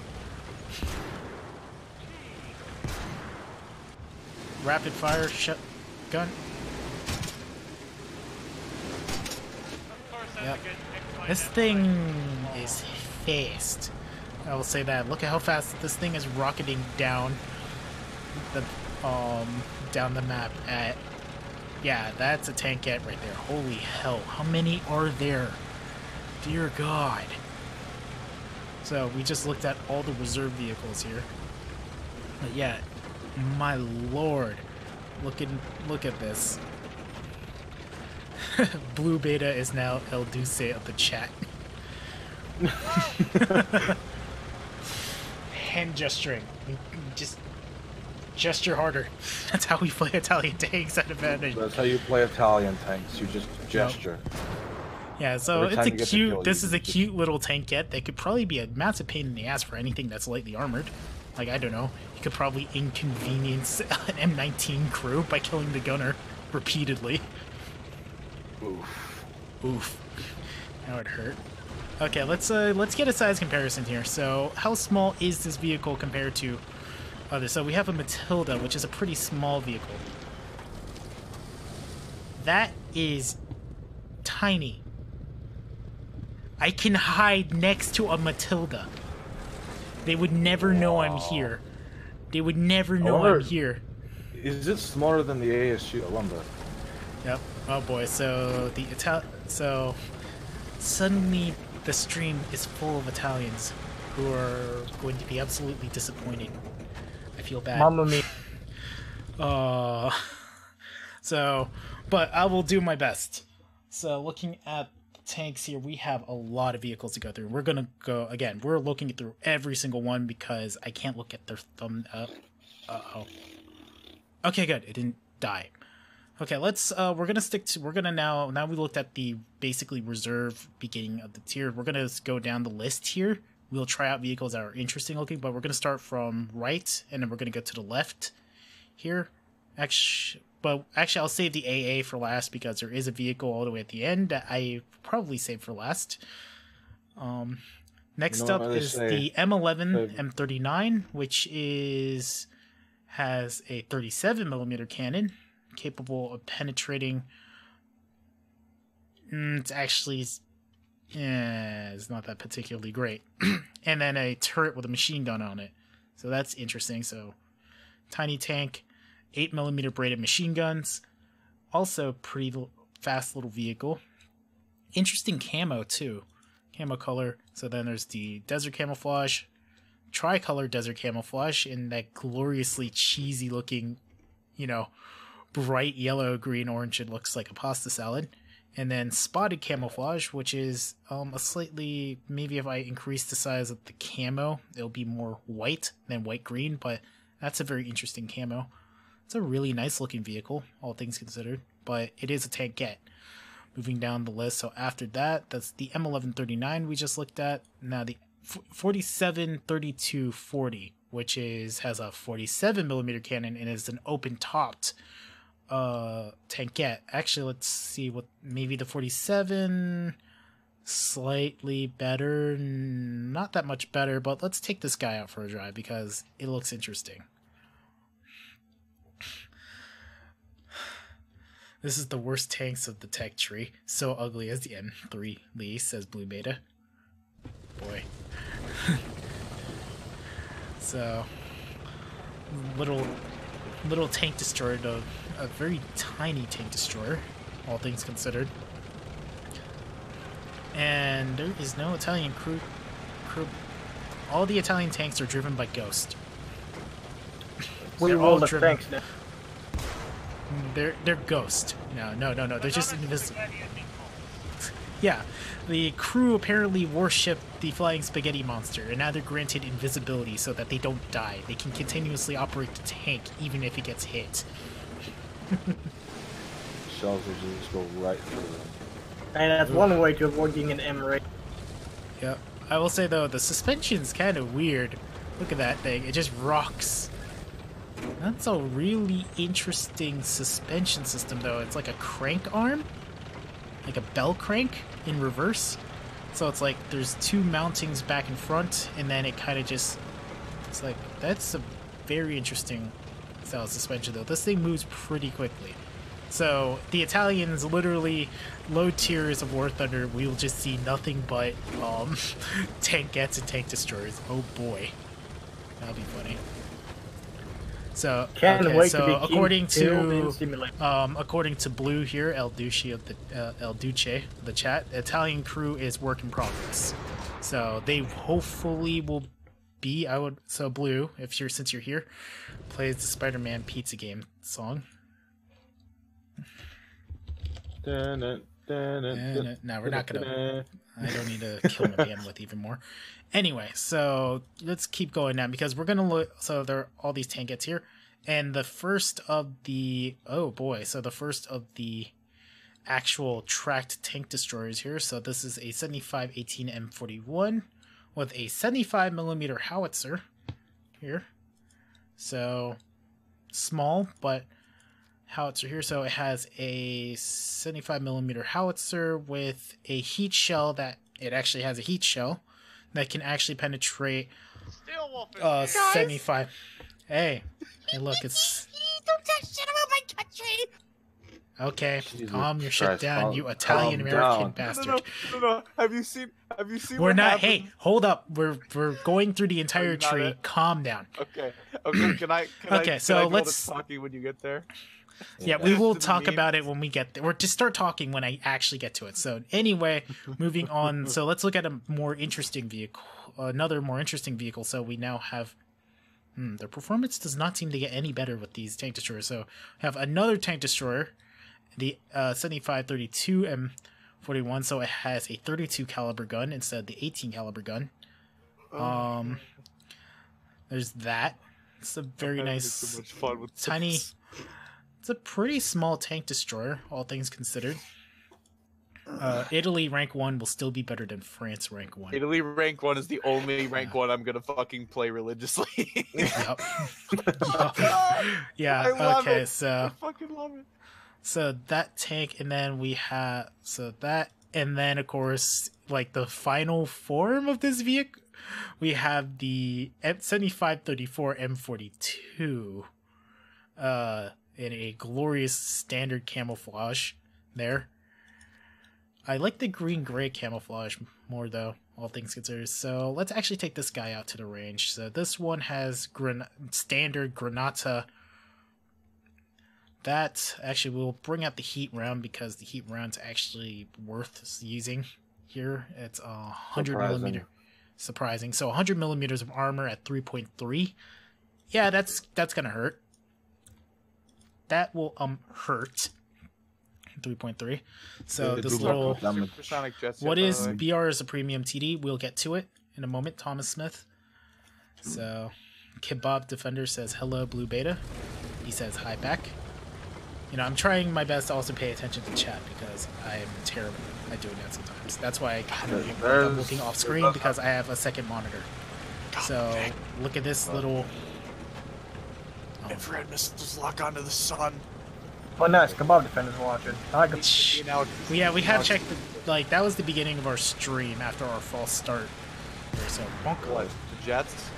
Yeah, we already looked at the jets because the rest of this stream is dedicated to the Italians. The mechanics of ground clutter, like ground reflection clutter, and blocking onto the sun actually work. I mean, that's what we did notice that. that it does take a bit. You have to get really close to actually guarantee a hit. Sometimes though, it's better to actually use the missiles than the cannons. As an aside, because you'll actually basically a runaway deterrent because it forces them to turn. Yep. And make maneuvers and bleed speed. Yeah, essentially. The heat round did not go through the side of the Matilda. Okay, it went through the side of the turret. Come on, dang it. Oh, come on. Okay, I think the side of the Matilda is spaced armor, apparently. Papa, give me 10k golden eagles, please. There we go. Okay, the heat round can go point blank through the front of a Matilda. I may have just got a bunch of GE, so I can't get you an Ariete. Yeah. Oh, damn it. Sorry. No, okay, let's see. Try the MiG-15 ish. We actually looked at those vehicles.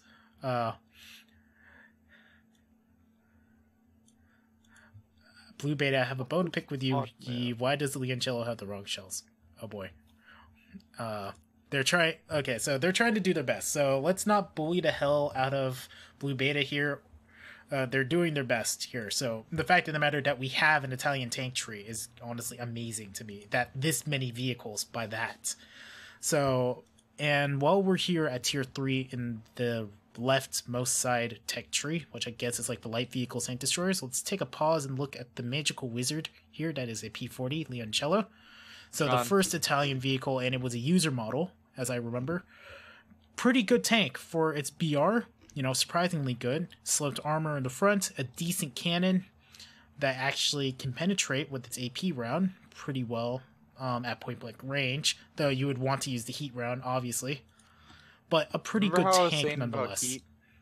I'm looking at the Panzer IV F2's heat round. It's 80 millimeters base, 69 at 30 degrees, and then 39 at 60 degrees.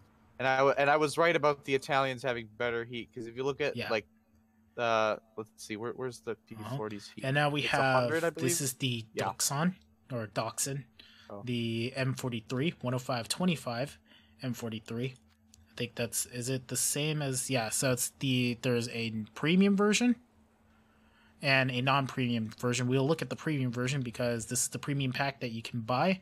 This is the GC Leoncello. This is the Dachshund. It was featured recently on has a AP armor-piercing ballistic cap shell, which looks more suited for busting buildings than it is actually killing tanks. But it does have a heat round with 120 millimeters of penetration. And let's take this guy out to the range. So this is a... Oh yeah, so BlueBeta has said that the Leoncello was done by him in Colino last year. It's a really good tank. I love it. I do like it. It's very interesting compared to some other nations. So this is the Dachshund. Fast little tank destroyer. One that apparently was a darling, according to Bruce, in the Italian campaigns, both for the Allies at least, and then of course a kind of a pain in the ass to deal with for them when they encountered Axis operated versions. Oh, that thing has kick. Fucking slugger with the jump. It's a fast little tank. It's very low profile. So, and with that 105 millimeter, Steelwolf, can you check what the 105 millimeter heat shell on the Stu? Yeah, one second. Because I'd imagine that the Italian heat round for this is actually better than a Stu. The Sturf 42, its better heat round is 115 at 90 degrees, 99 at 30, and 57 at 60. So yeah, this thing is a marginally better heat shell, but it has a better profile. As again, looking at our Matilda here as a comparison, it's shorter than a Matilda. Dang. They weren't kidding when design better tanks. I said it. The Italians make very small. They're smaller than some of the Japanese tanks. Jeez. Boom. I cannot believe they're actually adding the Königsberg. Then again, it is a light cruiser, but those guns. Ooh. Yep. So this is a really I think this would be a pretty good premium for all of you to check out. You know, I'd say that, and then also of course the Leoncello. Don't scratch it. Some Krispy Kreme I didn't scratch it. Didn't scratch your tank. Gobnick, do you sell Krispy Kreme on the Krasny Kreme? Yes, yes, I do. All of the M43, so all of the M43s were done by these guys. My lord, you guys are on the town. They added the Tash 10. Wait, that was under my radar since wow. Okay, so we looked at the M43 here. So, and then we have many variants of the M43. So we have another one with a 75mm cannon. So it seems like the theme with the 75mm cannons that use the heat round. So it's kind of like a slightly better Panzer IV F1 in a way. Oh god. Okay, so the M7546 M43 just gets an even longer dong apparently. The MG is also painted. Interesting. Papa, please give me 10k golden eagles so I can use okay, so once we get to this version of the gun, it actually gets a fairly decent AP round, capable of penetrating at 500mm, 133mm of armor. So let's actually take this guy out to the range. That's pretty good. So time to turn. What were you guys doing in the chat? Yeah. So definitely for sure, there's enough vehicles in the Italian tech tree for this release, because I think it's like their minimum is like 30 vehicles. If somebody can confirm for me, it's like they have to have a minimum of 30 vehicles for a tech tree to actually make it worth your time. You know, like adding 1 or 2 vehicles is not worth it for a tech tree. And like officially releasing a tech, like 10. There's too much stuff to research, man. What the fuck? Yeah, there is a lot. Hey, but that's the point. There has to be a lot of stuff to research. So. There you go. So hey, an Italian tank that can actually one-shot the Tetchar. There we go. So this definitely, this is definitely a vehicle to look out for because it's smaller. It's smaller than a Stug. It's not better armored than a Stug, but that's pretty deadly, all things considered. Yeet. Hey, can one-shot the Matilda. Question is, can it one-shot the Churchill? Like, in terms of historical vehicles. Okay, can't pen a Churchill at this range. Fuck. But, yeah, so we get a tank with a pretty good gun, all things considered. That's a pretty long gun, too. It's almost the length of the vehicle. Almost. My pants are very soaked. Oh yeah, so for, Steel Wolf here he just joined the stream. He is an Italian American as well. So with apparently a bedwetting fetish. Hey. So yeah, this is okay. So this is a pretty good TD. Oh god, no, we're not starting with those jokes again, okay? Yes. No. The last joke is that my cement layer is now automatic. Ha ha. Get it? Hush you. Sure, let's pretend I get that. Remember, kids, the new Italian tanks are just going to be cannon fodder for the Abrams. Fuck you. Hush you. They don't even have any 9s other than the automatic. Here we go. Here's something 8.7. deadly. And the automatic is gonna we have transcended the 75, and we now have this massive moving artillery piece, the 9053 M41M. So this is a true tank destroyer with a gun that's pretty deadly. The 90mm were actually almost comparable to the 88s in performance. So seeing this thing here, that's let's get to the best performing shell for this tank and shove it in there for the test.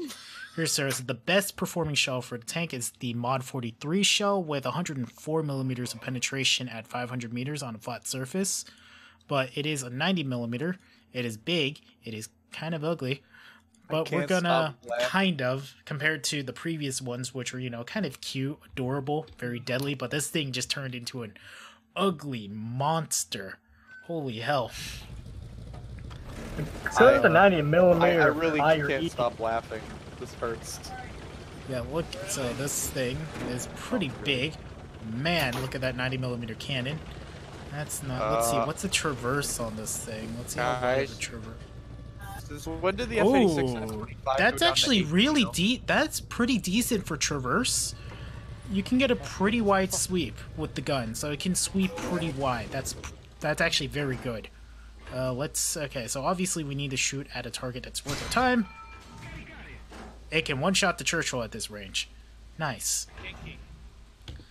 So, and it only carries... Wait. God, it doesn't carry very many shells, does it? Yep, only. Yeah, not very many shells, but... Yeah, that's a pretty... This is not something you... It's small, has a pretty big gun. If it's placed in the right spot, let's say on a cap zone, if it's in place and you don't know where it is on a cap zone, that's gonna hurt. It's gonna hurt a lot. I gotta say, the breach and recoil mechanism 6. Yeah, look, that breach, everything on this model, that looks so nice. The Italian tank models look amazing. That's all I gotta say. The camos too, very Italian. Make a good pizza. I wonder if the Italians are going to be like the French, where they don't get a stabilizer till 9.7. The OF40s and then have so we have the 90mm. At the end of this lineup is the M36. Well, yeah. Yes, this is a. That 8.0. Italians don't even have So at the end of this lineup The is M23. a. What the hell is this? The hell? It's a Sherman with a Jackson turret on top of it. What? Yeah, that exists. Okay, It's a jumbo at reference. least when the Italians are getting a Sherman, they're at least getting one that's pretty unique right off the bat. So that's They are getting a what it looks like to be a Firefly type Sherman. Yeah, it has a Firefly gun. Yeah, miss. but that's let's drive this guy out. So this is the M36B1. So this is essentially a Jackson, but on a Sherman hull rather than that weird TD hull. So you expect the same ammo complements as your standard Sherman. It does have APCR, which is capable of penetrating up to 245 millimeters of flat armor at range, so that's pretty good. Let's take this guy out to the test range. May I just say that the 90mm gun is actually more modern. Thomas Smith has called it an incest baby. The Italian 90mm that's on the M36B1 and the entry M26 has its base penetration for its AP slug is 192, while I will say BlueBeta, I guess the US crew in here is placeholder, I'd imagine, because it's a it is an American-ish tank. It has 150 cal on the roof. Bang. So it has cute, adorable little round mirrors too. Interesting. So, yep. It's a really nice vehicle here. Oh, stop. And bonk. So, this doesn't have a stabilizer, but yeah, that's gonna be pretty interesting. Yeah. Angela says the Reganes and the SM91 are a bonus. Yeah, the SM91 especially. Oh my god, I want that as soon as the server goes live. Holy hell. Also, there are some other things with aircraft I did forget to talk about. We'll look at them a little bit later. Like, once we get through the meat and potatoes of the brand new vehicles.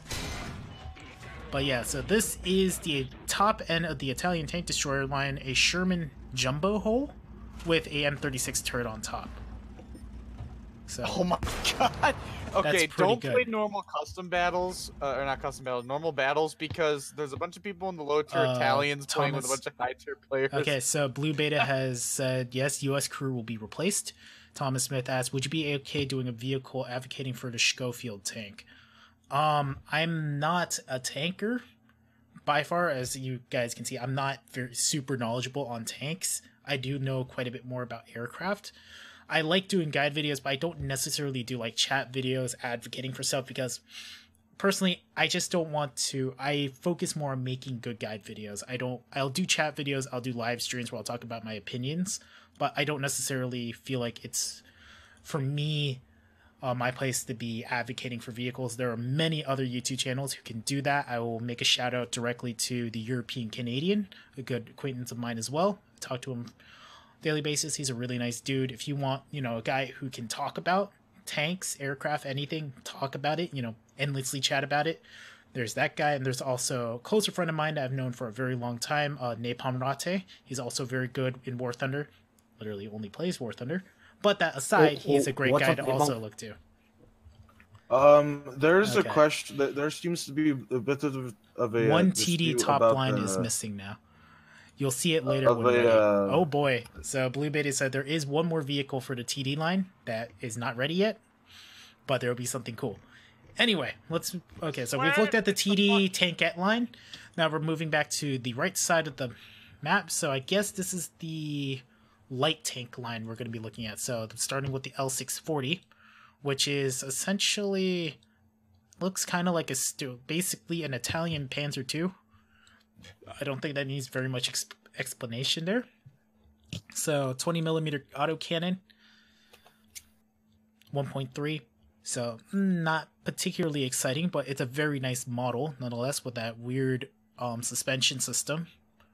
And of course, I think whoever was talking about it, I think it was on Thunder Show. So a lot of the Italian tanks, the designs were designed to be used in rough environments. So they wanted to build tanks that were smaller, lighter, more capable of really for more colonial use rather than fighting with another nation. It wasn't until they actually entered World War II that they realized maybe we should have tanks that can actually fight the Allies. Come on, Leon, we'll kill him. Here, next up is the AB-43, which is another armored car with a 47mm cannon. Let's take this guy out for a drive because that's really cool. So it's that 20mm car we were looking at earlier, except it has a turret. Looks a bit more, interesting. The premium M60 does have a stabilizer, by the way. Yeah, it's 8.3. Nice. Yep. So another armored car. Yeets. This guy. Let's talk this. Ooh. Oh. Okay. So here we see. This is the problem I have with vehicles in War Thunder. I know there's like a cruise control thing, like driver assistance mode, but generally speaking, I would rather take control of the vehicle myself.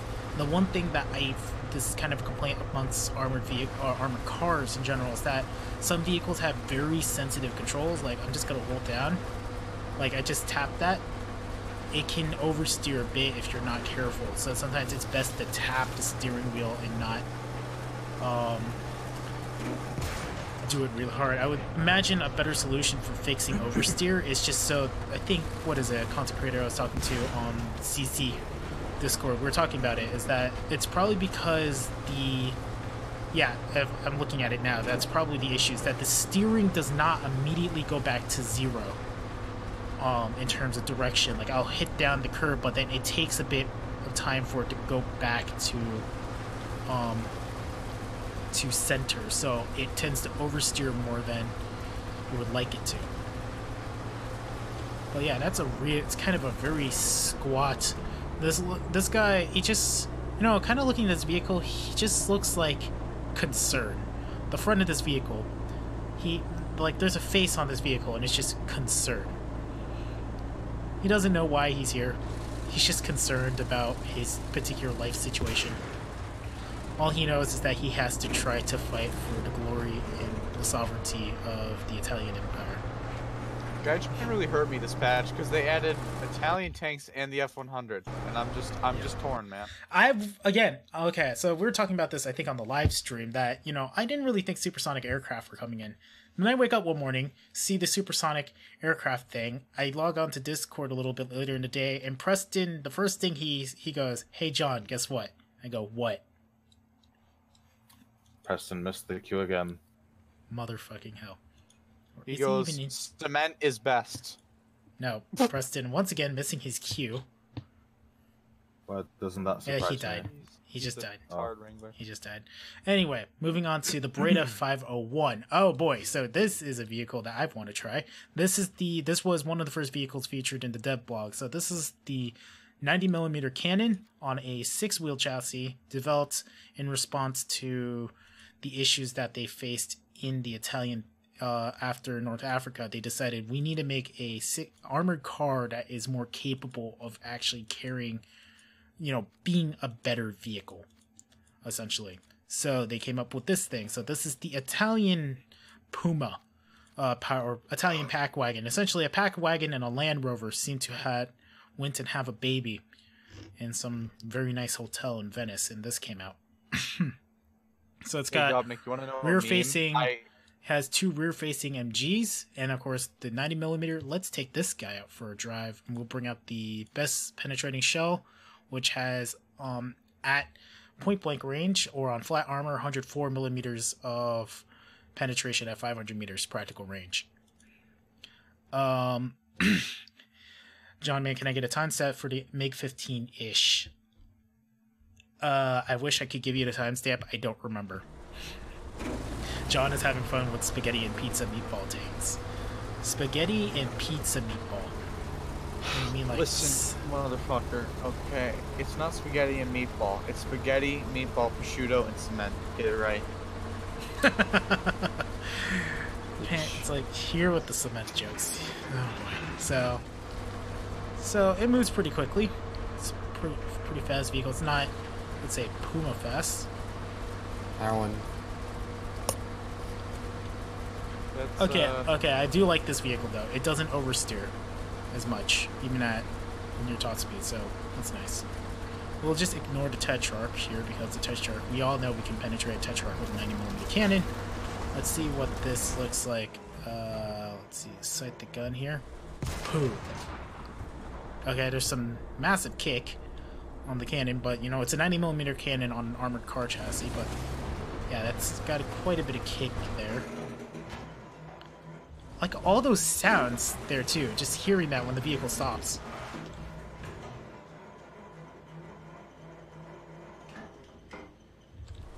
What the? Wow, the sounds in this game have been getting better and better.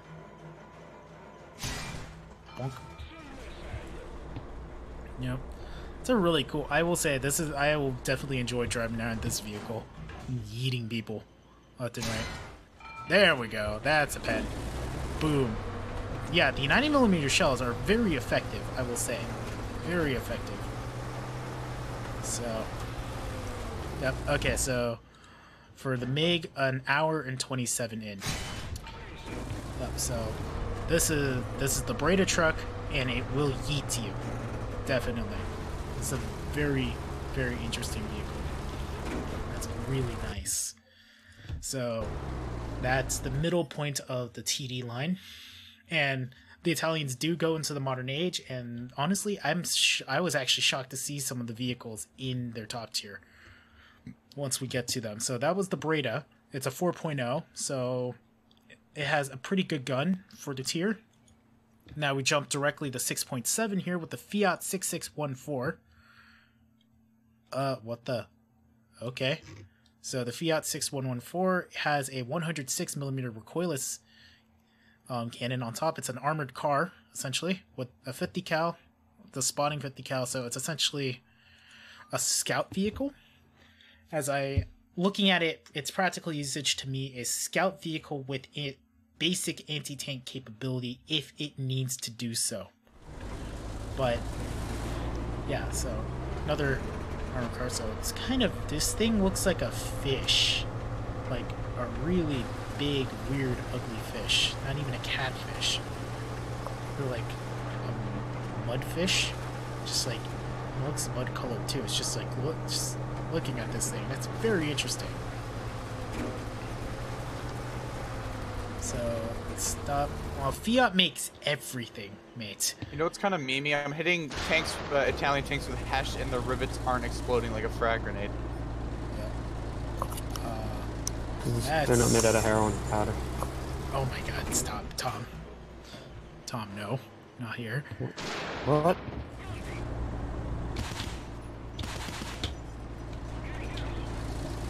Okay, so armored car, that's really cool. Has a pretty good, so a scout vehicle. This is definitely not something I would be charging into battle with. I would be using this as a scout that can assist with killing tanks. That look on your face like, Nani? Nani? Nani? Nani? So that's an interesting vehicle. Moving on to the next one. the R3 T106F. Okay, it's just a smaller one with 2 of them now. So the previous armored car decided to go to the gym, get boof, get 2 cannons, and slim down quite a bit.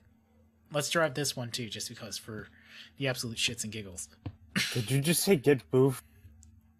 I got 2 cannons now. I almost got 1. Hostile blobfish on the battlefield.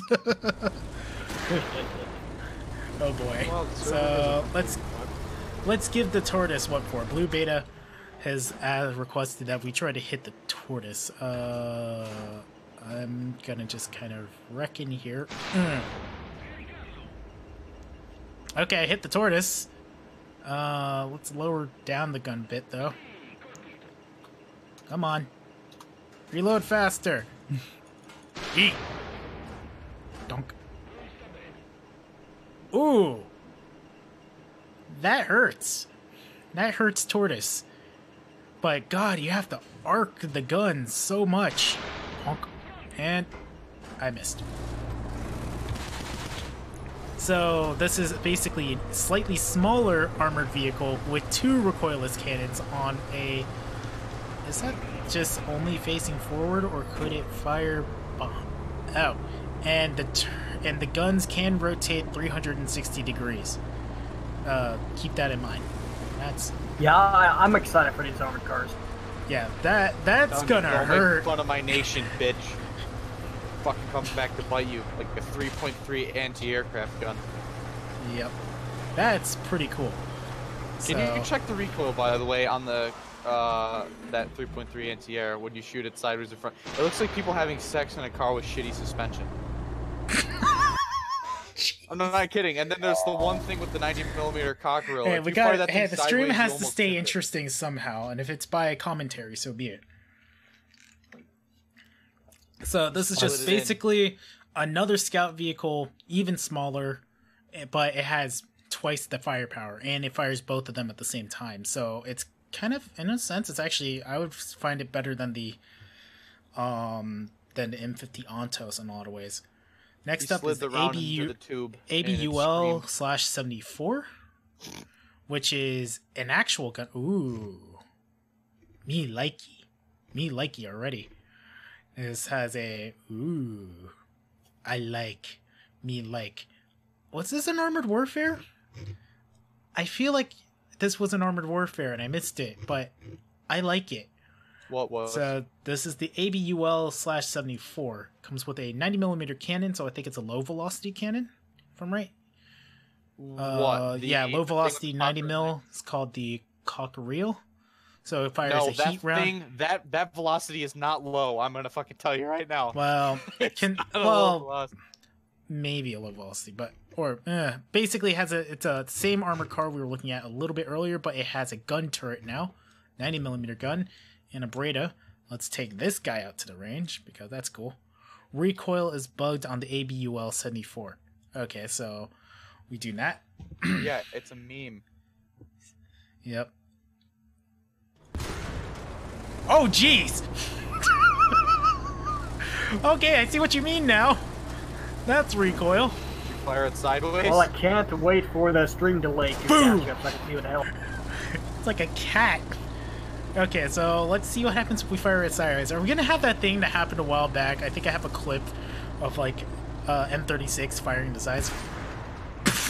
It's basically a Cis-30 on steroids. And you know what? Don't say that the recoil on that is bugged because it's funnier that way. Don't ruin my fun. Let's see. What fun? Fire! Bonk. The recoil is fine. It's just fine. It's similar to the LA V300, but not in Armored Warfare. So that's probably what I'm thinking. Oh boy, this is a speedy boy. So, oh boy, so, okay, Mr. IT1, excuse me, sir, you're flinging around your dragon dildos everywhere. I don't appreciate it. Okay, let's take a moment to appreciate the fact that the brakes on this thing works really well. Let's see, let's get a good angle of this. Yeet!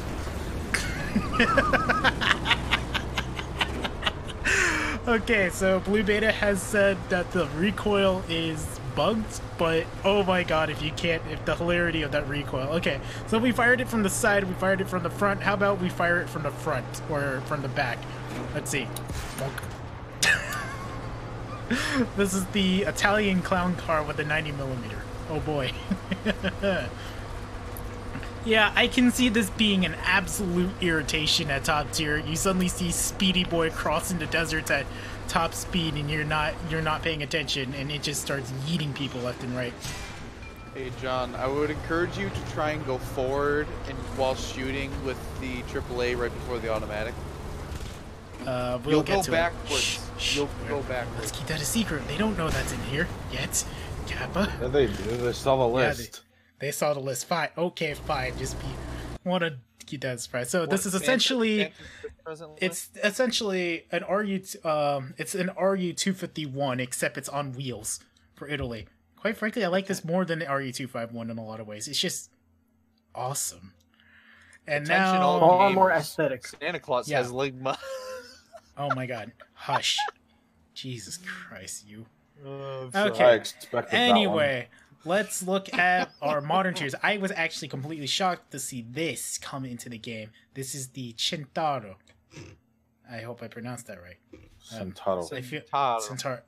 Yeah, or I don't know, I overemphasized the word, but this is the Italian armored car, their top tier armored vehicle, and that you look at this thing and it just says, I am going to destroy everything and everyone you love.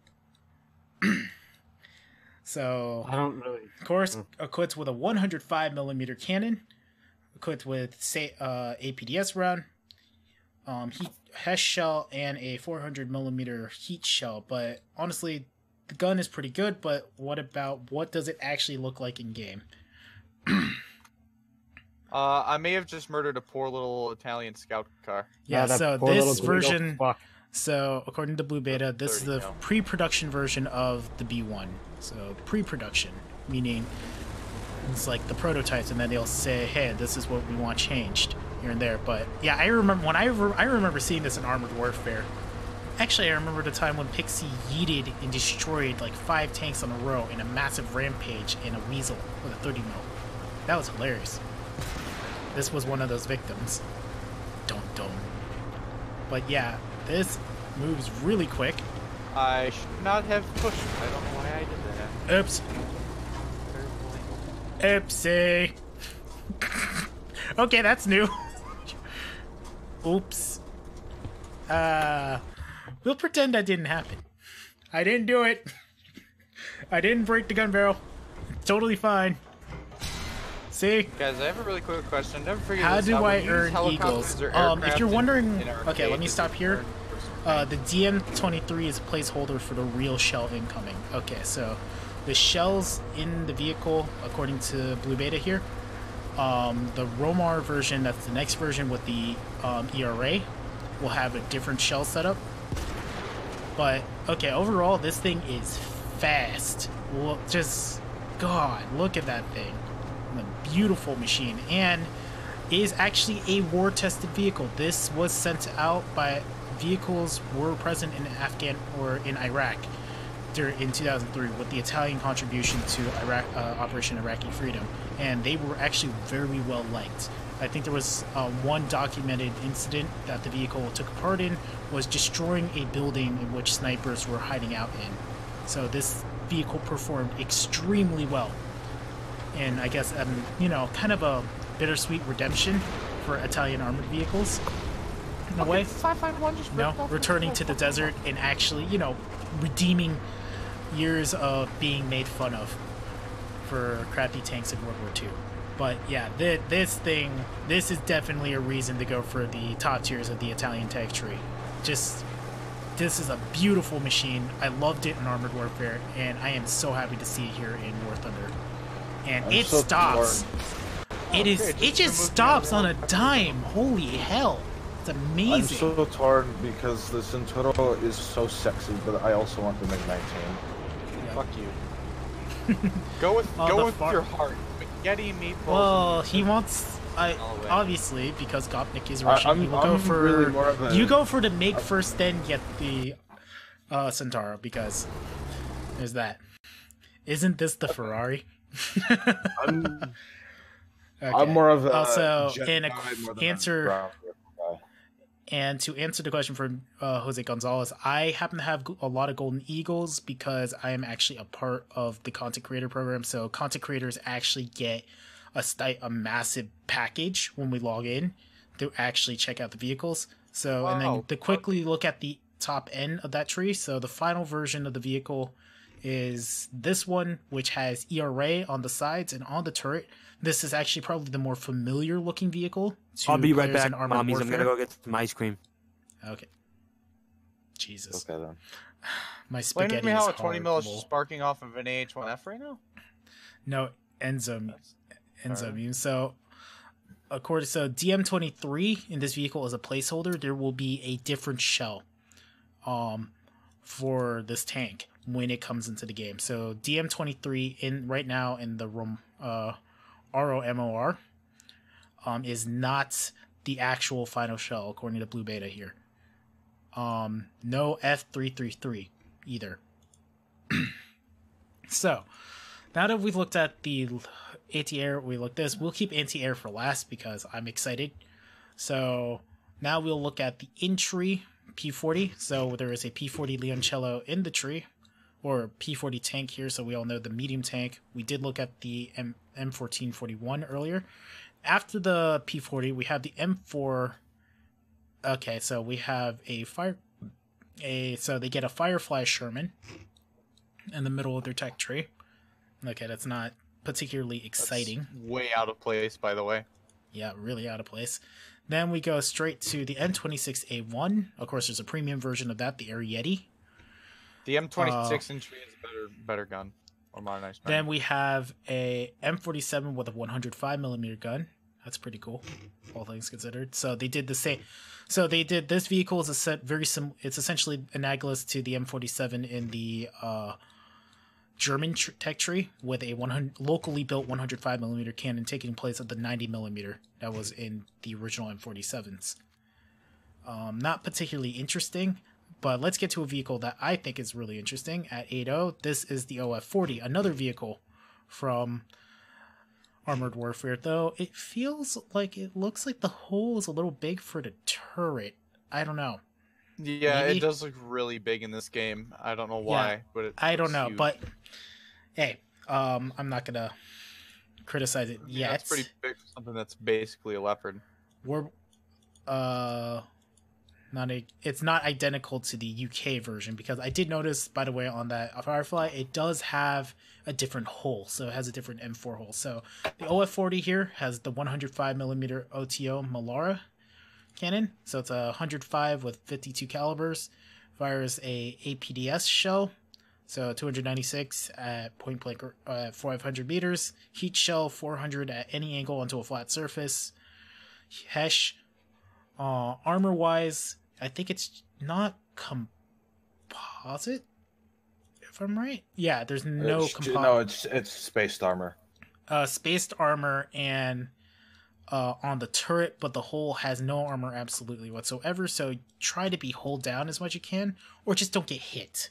That's really a tank like this. And the OF40 is the export tank, just similar to the knowledge that I do have, similar to the AMX-40 in the French tree. The OF-40s are export tanks. They were meant to be sold to other nations. The Italians had their own tank that's not in the game. I guess it's a little too modern. They'll probably add it later. I don't know if BlueBeta can confirm for us. Will the Air Yeti end up in War Thunder at some point? Because that might be a bit too good. But...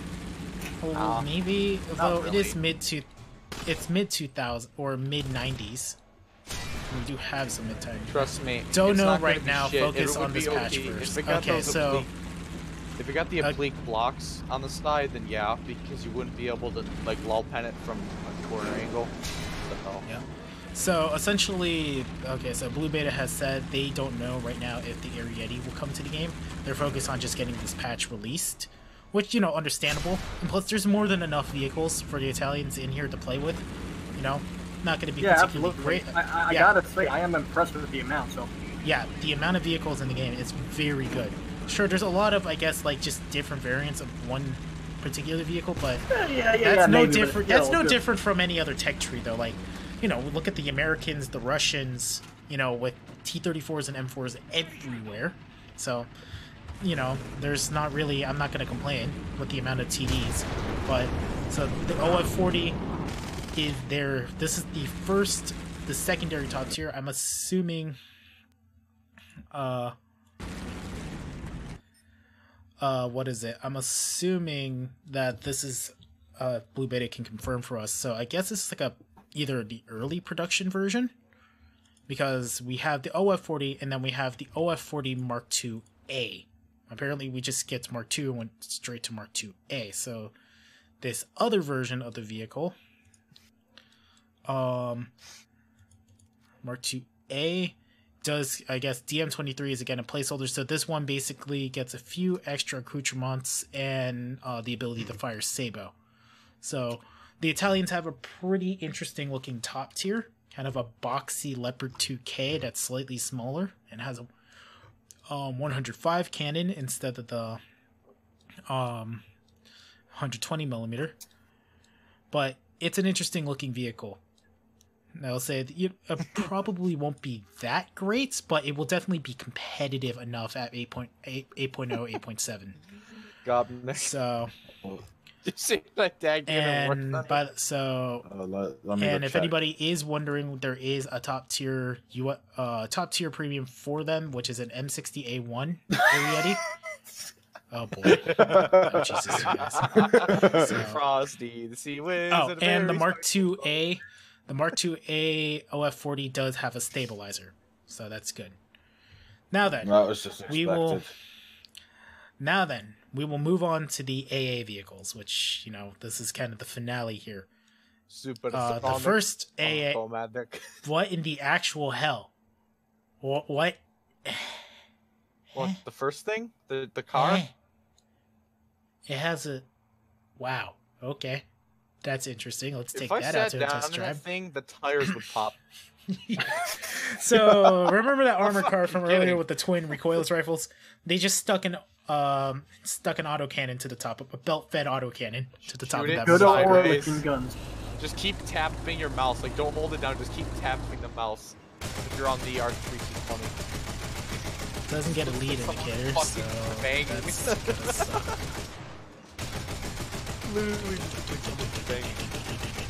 Alright, Gopnik, I'm inviting you to a fucking custom, and I'm gonna dogfight you in my Super Saber versus your Big 17. Again, so they get a very fast boy. They get a very fast boy with a 20mm cannon, which is interesting. They didn't have. Oh my god, the gun depression on the cannon just wow. Okay. How the fuck do you spell That's interesting. Huh? How do you spell? They didn't have the Afghan. No, they didn't. Well, the Vietnam one, the Vietnam. So that's cool. So the second AA, we did look at the first armored car, which was an car with a 20mm cannon on it. Now we moved on to a more modern car with a 20mm on it. Guys, they made in custom battles. They made not it so good it's AA capability. VR. So Minimum VR. Not. Oh, I got a hit. Okay, that's about the best we're gonna do with this. 10.7 exists for aviation. Yeah. So the Riot Destroyer, according to Thomas, looks like an avocado tank. All right, Gopnik. I can kind of see. Okay. Wait, let's stop here. It kind of looks like an avocado, but yet it doesn't. I don't remember how to spell your game. But okay, that's a really weird looking vehicle. So that's their mid tier, but then we skip all the way to tier 5 immediately to the CDM. What is your name in game? It's same as Discord without the hammer and sickle. So remember those 25mm on the Bradley? Yes. Yeah. We now have a 8.0 Whirlwind. Yeah, try going So forward. it's an M113 with 4 25mm cannons. What the Oh boy. Zargonis. Let's take that guy out for drive. IDK, were you talking about the P40 prototypes? Will they come? Apparently that doesn't exist on the dev server. Okay. I wonder, actually, a question that probably is going to get asked at some point. Okay, so this is essentially a M113, except it doesn't have knife. I could imagine that P40 prototypes could come in the future, but they would definitely be yeah. Again, can't tell about the future story. Okay, so again, guys, you know, keep your questions. Now it's time to wing break.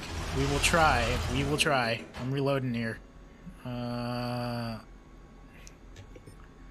So nice. I have a question. If I buy Golden Eagles on the live server, do I get them on the server? Yeah, I think you do. Just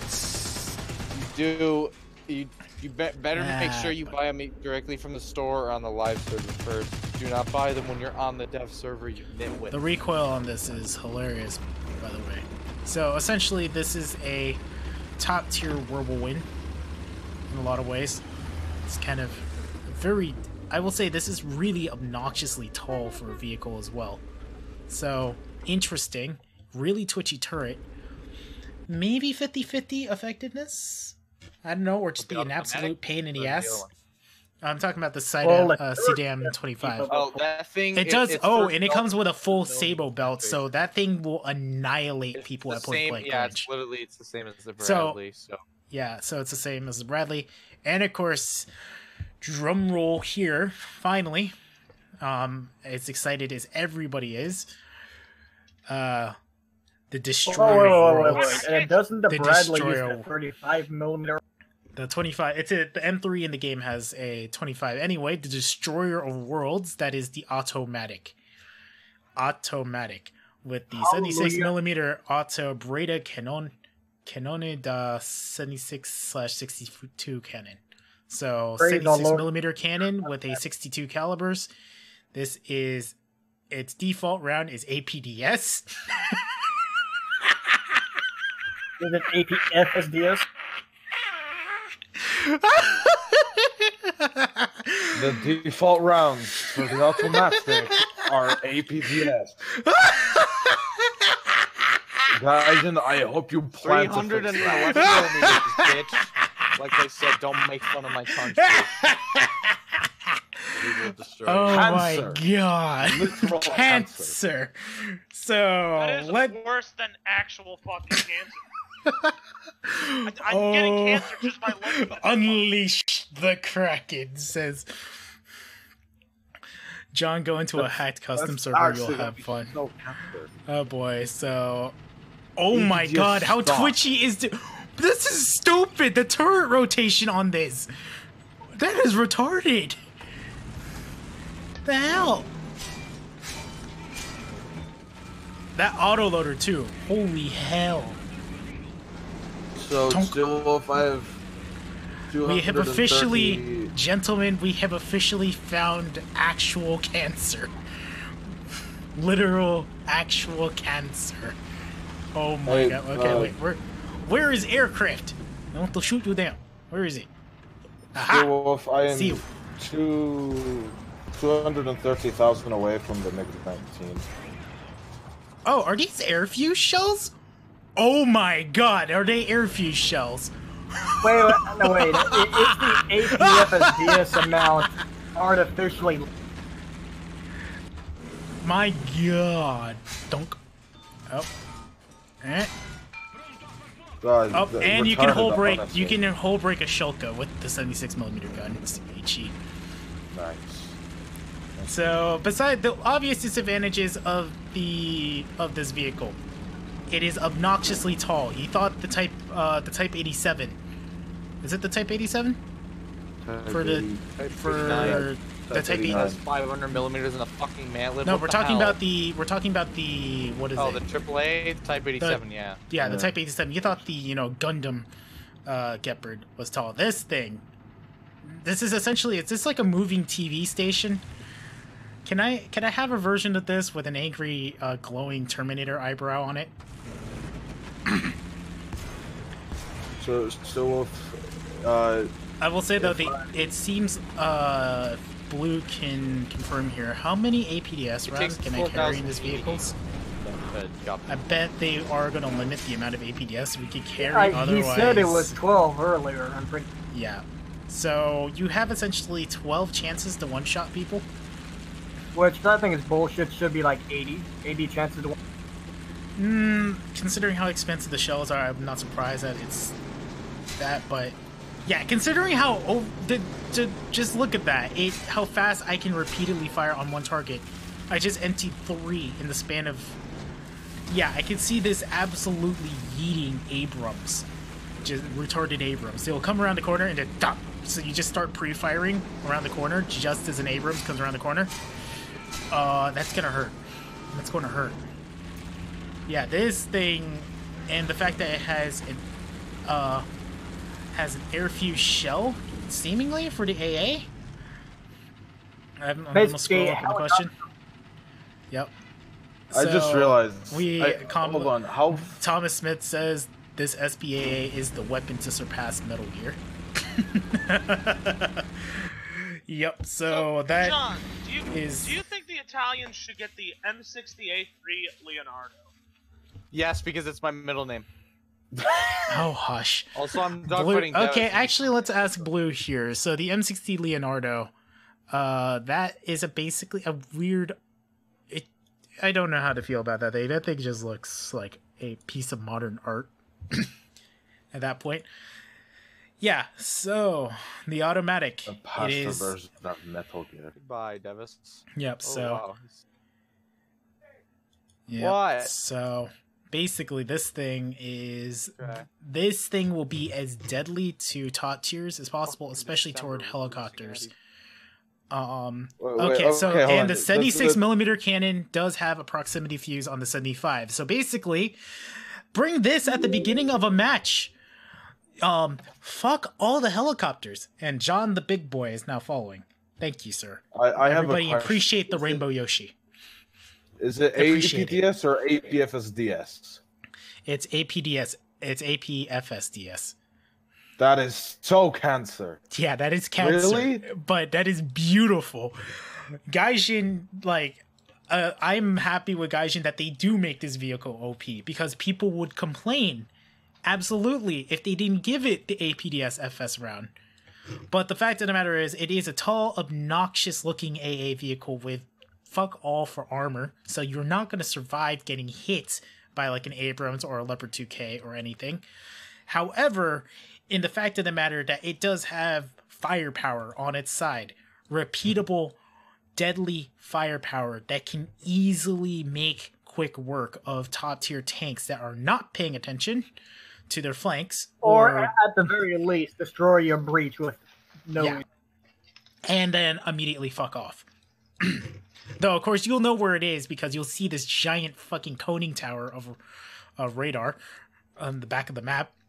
But helicopters will not survive being hit by this thing because that 76mm, the 75mm HE shell is fused, is proximity fused. So as long as you get within the general range, like in the general vicinity of a helicopter, you're not gonna have a good day. Helicopter pilots are not gonna have a good day seeing this thing on the battlefield. So, and with the amount of HE it does carry, it will absolutely. I can see this in the hands of a skilled pilot or a skilled, AA tanker. You basically will create a multiples of these on the battlefield as well. There's going to be a no-fly zone for helicopters or aircraft, and then of course you could be backed up by 20mm cannons for close in. Just kind of, kind of the battleship mentality there. You have vehicles that can hit at farther ranges, but then as you get closer and closer, you have other vehicles that are capable of hitting at closer ranges. So, that is the entirety of the Italian tech tree for ground forces, and it's impressive, extremely impressive. And also, of course, the aircraft are a nice bonus as well.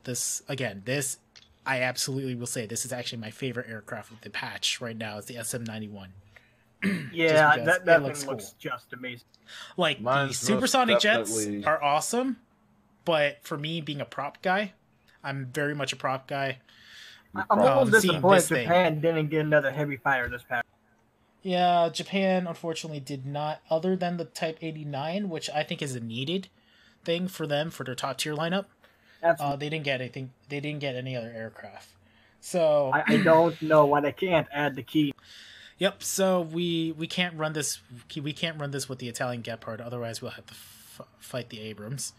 Leave the stream up on YouTube, please. Of course, this stream will be available later after that. And so with that, BlueBeta is going to bed. Say goodbye, everybody, to BlueBeta. Thank you for coming on this stream and helping us clarify some stuff. I thank you for coming along, and I also want to thank, at least we saw an appearance of our favorite War Thunder comic artist there as well a little bit earlier. Don't know if he's still here, but yeah, thank you for coming by.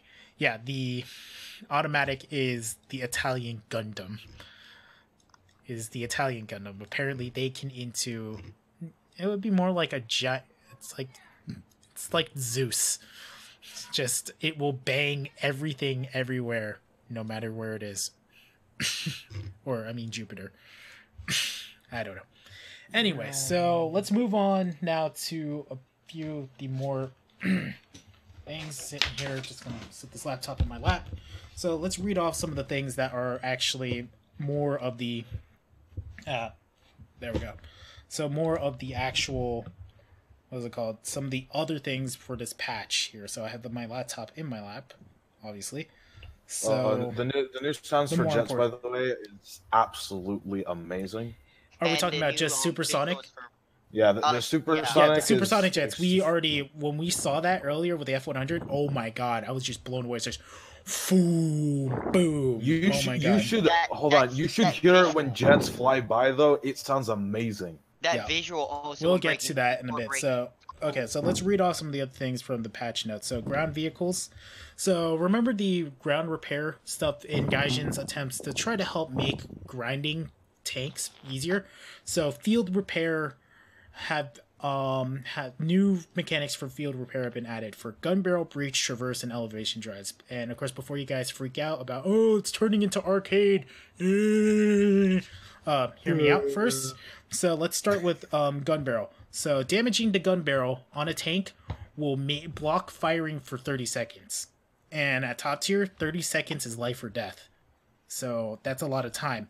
However, after that 30 seconds passes, you'll be able to fire the gun, but it will have 15 times more scatter in terms of aim, 2 times less the shell speed, and 2 times reduced armor penetration. So basically, a lot of shells become kind of useless at that. So you wouldn't really want to fire the gun.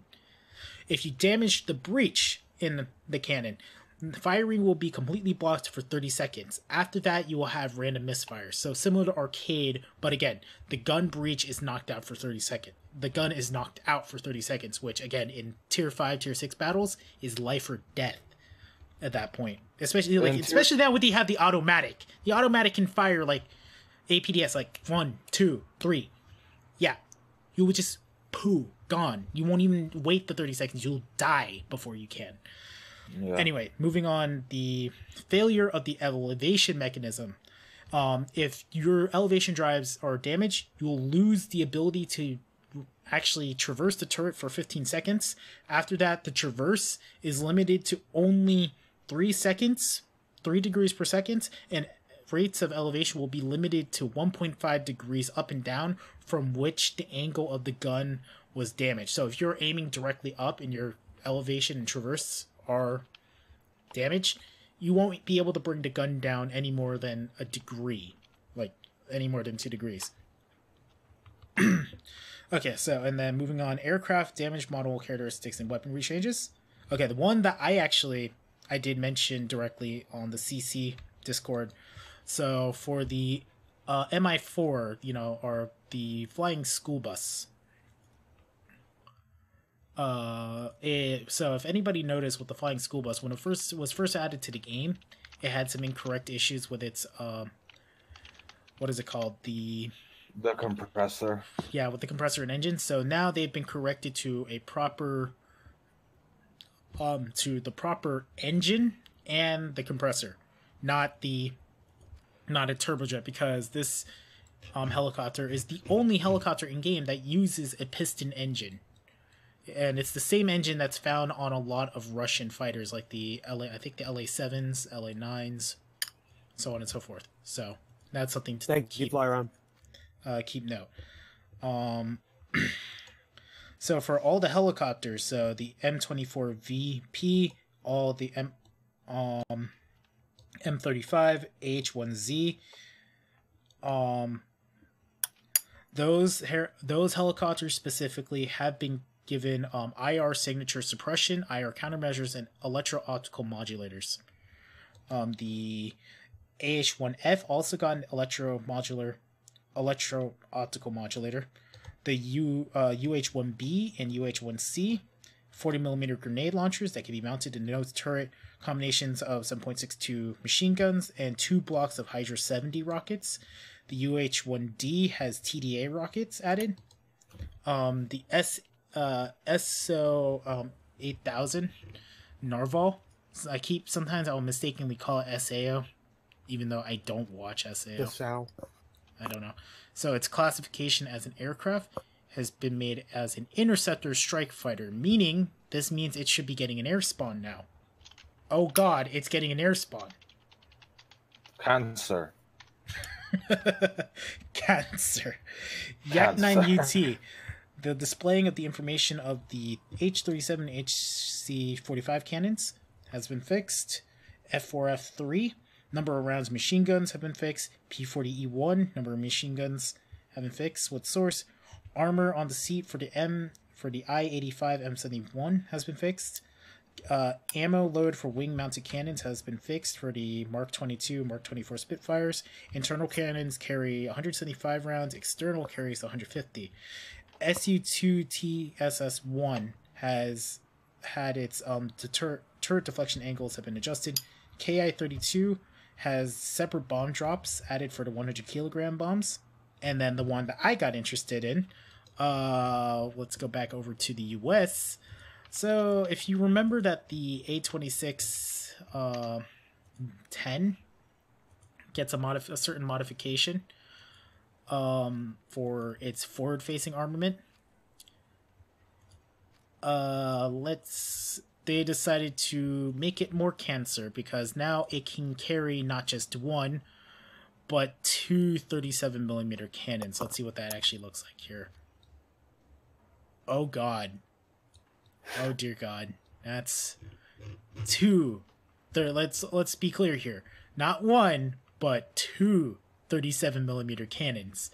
On what? It is now the Yeeter of Worlds. If you see this, if you're a bomber and you see a silver-looking A26 coming at you with no 50 cals, run for your life. It has 2 37s. If it gets close enough and fires, you're guaranteed to probably die at the hands of this thing. The real answer is if you see that as a bomber, Omaewa Moshi. Nani. Yeah. Is it fair if we had the F4E and the F14A and D in game? We don't know. Honestly, I don't know what this patch is this patch will, and how everybody the feedback we will see from this patch will determine what direction Gaijin is going to go for supersonic aircraft. More nations will get their supersonic aircraft, but for now, the USSR and the USA, the two most played nations, get theirs. The Brits get something with air-to-air missiles, but not supersonic. And there's been a lot of people in the community, like Nova, who have been modeling more British aircraft that could go supersonic. So there's a possibility for that. The one thing I will say, though, that the flight, that the F-100 here, our supersonic catfish here, it maneuvers a lot. The actual one, I have played the custom mission that was there a while back. It maneuvers better than the custom mission one for some reason. I guess it's because Gaijin was able to, Gaijin's magic in modeling flight models. It felt pretty good. Actually, if anyone has played the F-100 or has it thus far, can you tell me if it has a flying tail? Yeah, it does have, the tail is modeled to be an all-moving elevator. Okay. The only thing that the whole elevator's the MiG-19 has it too as well. The rug is not. Yeah. The rudder so, is not. So we were looking at naval earlier, but that did actually cause a crash on my end of the stream. So we actually had to kind of restart the stream.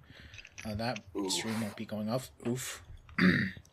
So we did get naval forces. I'm looking. I need to look back. Correct. So naval forces. Who wants to do heroin? The U.S. Tom, motherfucker. Christ. Okay, so the USA got the USS Raleigh, CL-7 light cruiser. Germany got the KMS Köln light cruiser. The USSR. Okay, ladies and gentlemen, the first of in before we get some, weebs in here. Tangshent. Destroyer lead ship is here. Krasny Krim and Moskva. So those are there. HMS Dido. Moskva. It's called the Moskva. I have something to state about naval ships. Yes. The Moskva is the same thing as a Project 7, pretty much, by the way. Okay. And then, so, HMS Dido, light cruiser for the Brits, and NTB-12 series, premium motor torpedo boat for them. So there's that. Dev server, Chalk, if you came here asking if the dev server is open, You're a little too late. Just a little bit. A little late. It's called, yes, the dev server is open to everyone. When they open the dev server, it's for everyone. It's just content creators get stuff to allow us to look at the vehicles quickly so that we can make content on it for you guys.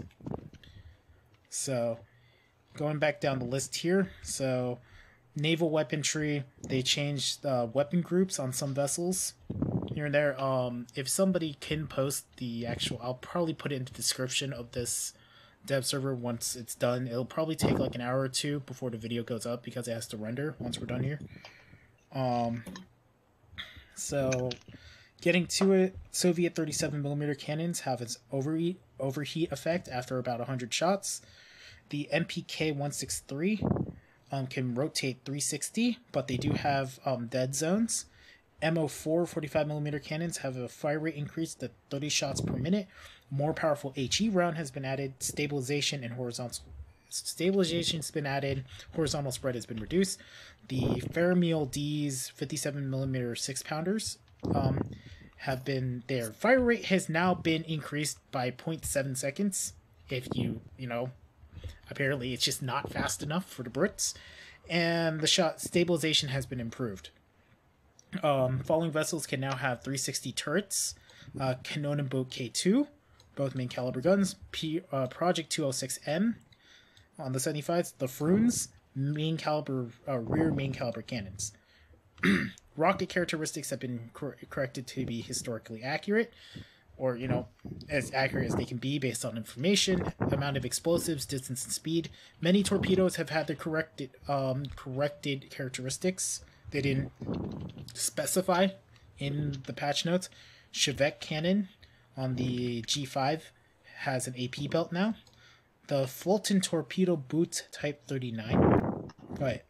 Fulton torpedo boot Type 39. Okay. Full ammo load of the 20mm rounds has been fixed. Incorrect warning that not all rounds have been distributed will no longer be displayed before battle. USS Trenton, the 76mm auxiliary armament ammo load has been fixed. It was different between in the hangar and battle. Torpedo launcher descriptions have been fixed for the following vessels: S-38, S-38B, R-Boot, R-301, S-100, Type 140, 141, VS-10, Elco 77, PT-20, Elco 80, PT-103, and the Higgins 78, PT-71. PT-3 had a bug where you can launch a torpedo when your torpedo launchers have been damaged, have been fixed. Panda Q, yes, you are looking at the Cult of the Sonic Catfish. That is the F-100D. Back to the Class G Grafting Destroyer had a rear main caliber bug where it could only fire HE shells. A lot of basically, bug fixes in there. Okay, let's get to more pressing stuff. So damage model. So maximum time for the bridge repair and conning tower could previously exceed 2 minutes has been fixed. Smaller vessels now have a repair time of about 20 seconds. Destroyers 30 to 40 seconds. Cruisers 40 to 60 seconds. So the maximum time it takes for repair of the bridge and conning tower have been reduced to more, reasonable standards for the purposes of the game. Destroyers and cruisers. All the crew members that were previously placed in an unarmored superstructure have been moved to compartments, main caliber and auxiliary turrets, and torpedo tube stations. So, okay, I guess no more crew members just sitting out there out in the middle of nowhere. Cruiser sinking has been fixed. Each cruiser has individual sinking mechanics. An issue when a cruiser would stay afloat when its deck was underwater, under the water surface, has been fixed. Durability of capital ship magazines has been increased and can survive more damage. Excessive inertia of vessels have been fixed. So a lot of, basic bug fixes here and there. Actually, the more interesting one, that'll probably be the most important thing to talk about. AI mechanics for ships have been changed. So a bug where gunners were shooting at a target from behind cover has been fixed. AI gunners no longer start shooting at when the target is beyond max range. So no more just, you switch and then you just see your gunners start rotating and just start shooting everywhere. Aiming bugs of all kinds have been fixed. Targeting for the AIs have been improved overall. The only economy and research update for this patch is that the P108A has been moved to the 3rd rank. Appearance of the standard camouflage for the Magog 3 has been changed for its standard camouflage. Decals with the image of tactical signs of armored vehicles have been added, and the desert camouflages for the Ariete and the Leoncello have been added. Interface-wise, this was mentioned earlier. Additional nation flags, which indicate the country of the operator more accurately, have been added to the vehicle card. An indication of the inclusion of a torpedo sight has been added to the action panels of ships in battle. The ability to enable the advanced marker for torpedoes has been added. It turns on at distances closer than 2 kilometers to the chosen target. That's interesting. In game mechanics, in air battles in arcade, damage to allied aircraft has been disabled, and the attacker will still receive a warning. At the same time, any hits made to allied aircraft will be counted by the automatic punishment system. So, 1, no more team killing. 2, stop being a jackass or you're going to get kicked. What are you talking about? I just got back. Arcade, there's basically no more team killing in arcade battles for air, and the punishment system has been beefed up a bit so it can actually track. So, a new warning message has been added when the pilot is injured. Requirements for vehicles to complete naval battle tasks have been changed. Easy tasks requires the vehicle at 2.0 BR and up. And then mid-range special tasks require 3.0 and up. Graphical changes. The sonic boom effect that we saw earlier with our Super Saber and and the Farmer have been added. The appearance of waves, foam, and wake created by vessels during movement has been reworked and improved. Animation of shell ejection has been added. So far, it's only for individual tanks like the Type 62 and the Type 72 we saw earlier. Sounds. T-72. So, T-72. a lot of sounds have been added. The sounds for supersonic jets and their IR missiles have been added. New sounds for the Type 74 machine gun and the Type 90 tank have been added. The balance of all aircraft and ground engines so that they have been changed so they have better sound all around overall. The sound of uprooting trees as they fall has been added. So that's interesting. Nice. Last but not least, other new functionality of the editor of viewing armor and X-ray view in the hangar, which allows you to disable external elements for a more detailed study of the armor and the armor layout. The ability to simulate a tank shot in the hangar for a selected type of ammunition has through the protection analyzer. So you can, we can demonstrate that now, I guess, here. So let's going back to our, OF40 here. In a likely situation that will happen in battle, because we all know it will happen here.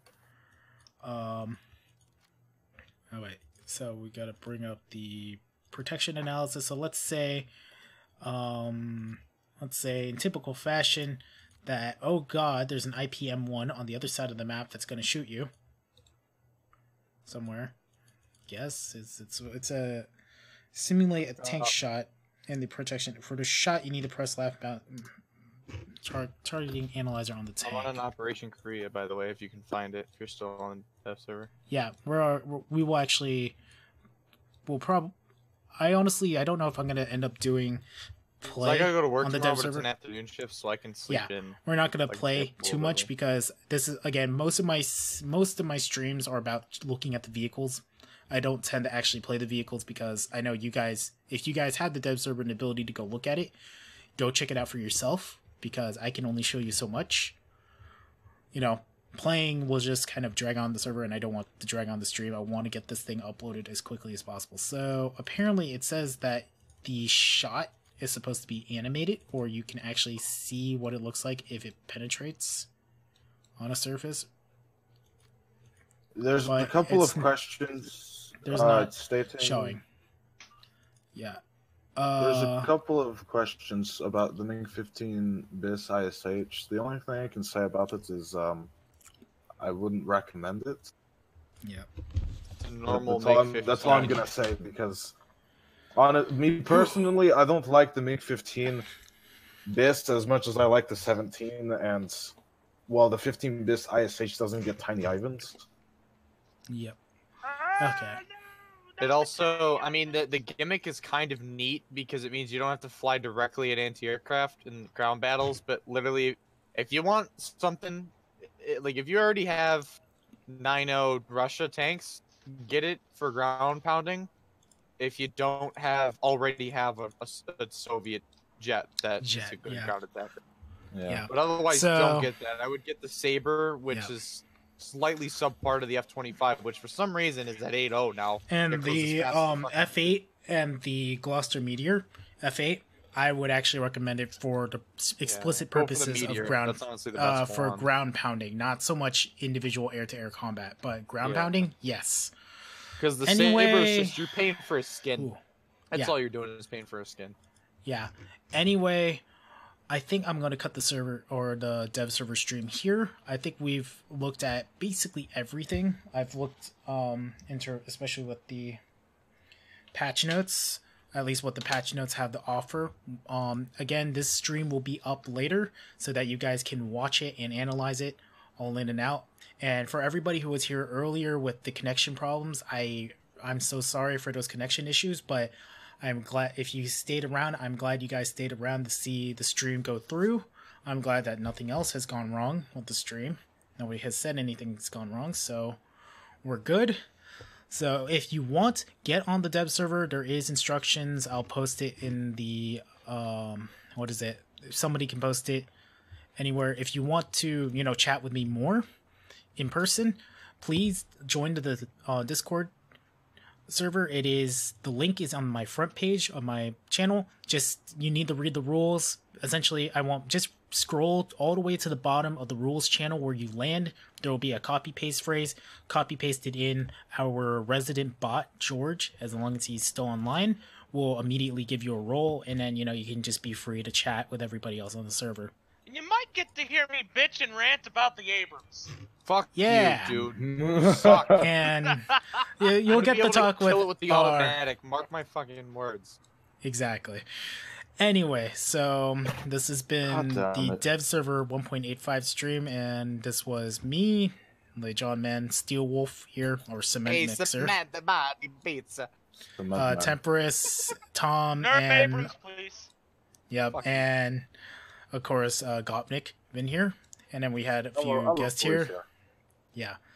Anyway, hope you guys enjoyed the stream. I hope you guys enjoyed seeing all the new vehicles.